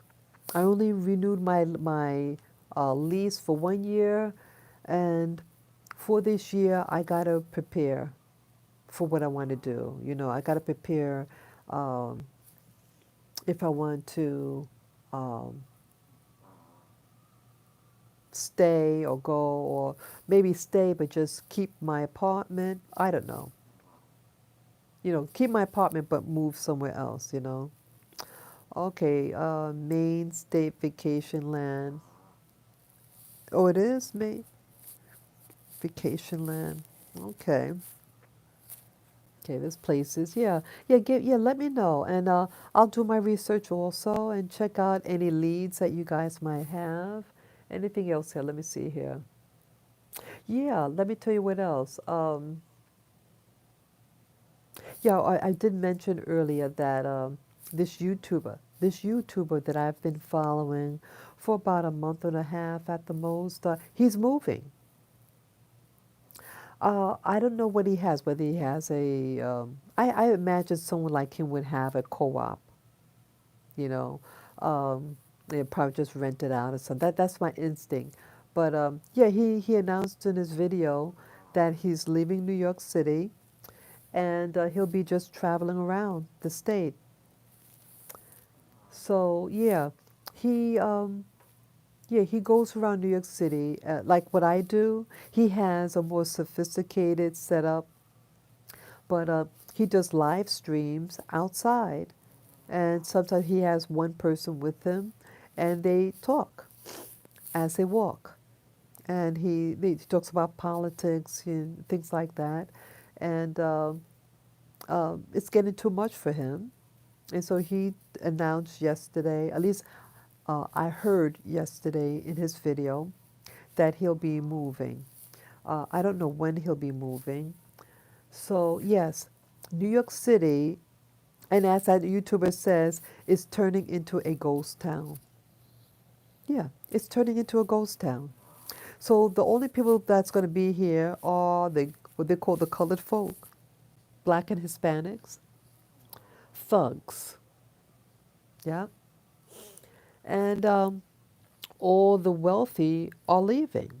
A lot of the stores are leaving. You've seen many of my videos, my walking about, and you see all the stores closing up. The restaurants are closing. I used to go to the village, the East and West Village, and they shut. They're all closing permanently. I used to hang out there. Yeah, it was a fun place. I felt safe in the village. Um, only one part, like a Sixth Avenue at this one street, you had some derelicts there. But if you're not, not at that corner, it's great. I've been going there for years. And now all those stores, they're packing up permanent. They can't afford to stay. So New York City is going through a major, major change. And I don't think it's going to be for the better. I think it's going to be really like a police state. It's going to be the bullies upon the bullies. The black folk here, they lost their mind. Um, they do drugs. They have their pants hanging. They just act like losers, many of them. And I say it like that because I go by your behavior. When you don't believe anymore to use your own mind, and when you convince someone who has helped you, help your community, but because someone lied on them and you're going to believe it, when the best time in history we have was then under that person's administration, anything. I did better. The best of my life under his administration. All these things that he was doing for black people. But oh, he's a racist. So you go out and beat up people. You beat the people that are trying to help you. And then you vote for someone who's going to leave the borders open and form sanctuary cities. Sanctuary cities. Did you hear about that? They're going to open up sanctuary cities for the villains to go hibernate to seek refuge. Who is that going to hurt? But black people first. Who's taking the jobs? But all these other people. They don't hire black people. And black people are so stupid here in New York City. They're really foolish. They say, yeah, oh, don't be a racist and blah, blah, blah. So they want to bring all this immigration into their towns. And they're not hiring black people, black Americans. Who do you see on the street in my neighborhood? Black people. So you sold yourself out. You sold yourself out. You believe those rap singers of losers. Those people have multiple homes. They don't live in your neighborhood. They talk about the ghetto, but they don't live in the ghetto. They talk about the ghetto, but they don't live in the ghetto. Bunch of liars. But you're left in the ghetto. Your children are in those schools that are not doing well. They go to their kids go to private schools. You think they're going to be with a bunch of losers? No, not in your life.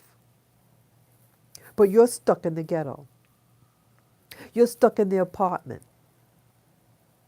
These people could get up and go and move to some other part of the world.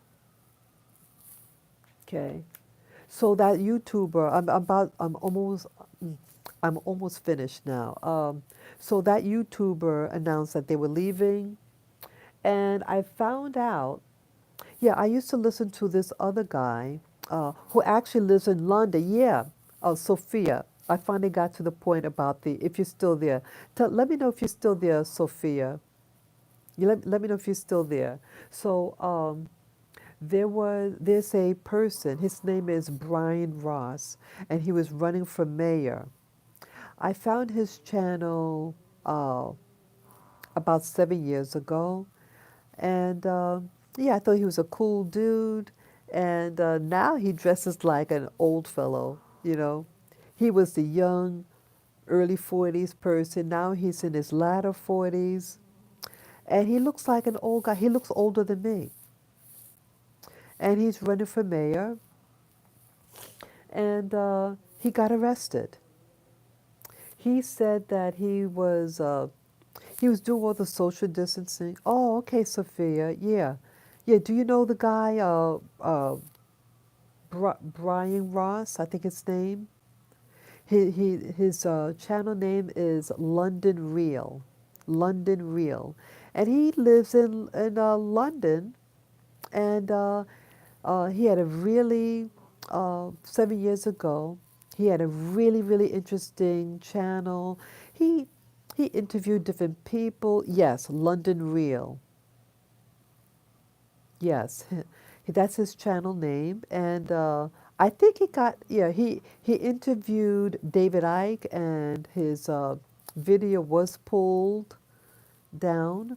Um, yeah, um, he his work was really interesting. Now I don't like his newer stuff. Yeah, I don't care for his new work, but yeah, sorry, wrong person. I think yeah, I think his name is Brian Ross. His last name is Ross. I know. Yes, Brian Ross, Ross, London Real. Yeah, yeah. Okay, yes, it's a yeah. He's a white fellow, and yes, he now dresses a little different. He dresses like a banker, you know. But he used to wear a really neat like a t-shirt, a pair of jeans. But now he kind of dresses like a banker, you know. Back in the day, yeah. I don't like his new image. I think he looks to run for. Yes, he's running for office. Yes, he is running for mayor, and Uh, he was arrested. He and the people in his bus were arrested. They said they're harassing him. They don't want him to evidently run for office. Why I mention him is that we're getting to a point where our views. Yeah, that Brian Rose. I'm sorry, I said Ross. Rose. Yes, Brian Rose. My mistake. I said Ross, but Brian Rose. Yes, that's him. That's him. He he is when he got David Icke on his show. Are you familiar with David Icke, Sophia? Yes, David Icke is from Britain. He's very controversial, and Brian Rose interviewed him last year in 2020, and it caused him a lot of problems with his channel. And he decided that he wanted to run for office, and now they're harassing him, the system. I didn't hear about this. Wow, yeah. He got arrested, I guess, yesterday. Well, The video I got yesterday, and he announced that he and his party were arrested. Uh, he said that he followed all the rules of social distancing, but they were evidently following him, stalking him, and waited for the opportunity to arrest him. And that's what happened. So I think I shared that information because um, we get into a point where our views we can no longer share. And when we try to change the system, like he wants to now run for political office in Britain, uh, okay, yes, I read his books. The interviews were eye-opening with the Ike. Yes, yeah. I've been following Ike now for quite a while.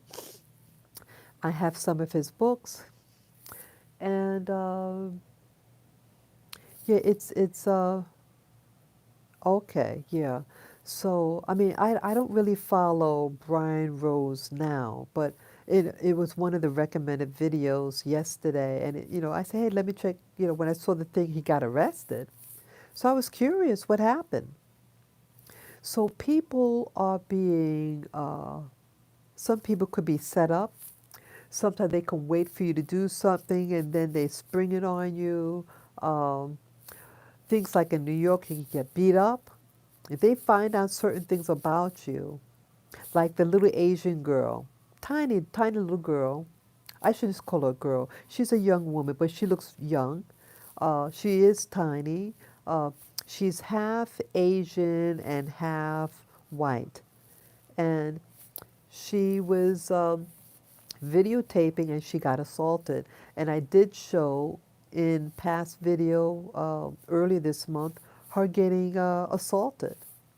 And I said, this isn't safe for me. This isn't safe. What, you're gonna, they beat her up in, during a Martin Luther King Day. That was a week ago on Monday. Yeah, I'm just heading this myself, but we'll investigate it. Oh, you're just hearing this, yeah. Yeah. See, this young girl got beat up because she's videotaping what do you call it, a rally. They were walking down, I think, they were walking down on Broadway. Oh, they started at Central Park, where I used to go, but my stroller broke. So it's interesting. My stroller broke. I stopped going up there, and then they have the rally over there, where they later beat up people. So it's Martin Luther King Day, and then they started harassing the people. How could you honor? See, that's another reason, another thing that a lot of Black Americans are being foolish. It's Reverend Dr. Martin Luther King's birthday, and you, to honor him, are going to beat up people because they're just standing there watching you in uh, your walk on Broadway. No one said anything to the walkers. You had the Black Lives Matter organization and Antifa, and they did this. You disrespect his little girl. Psst, I have no respect for you.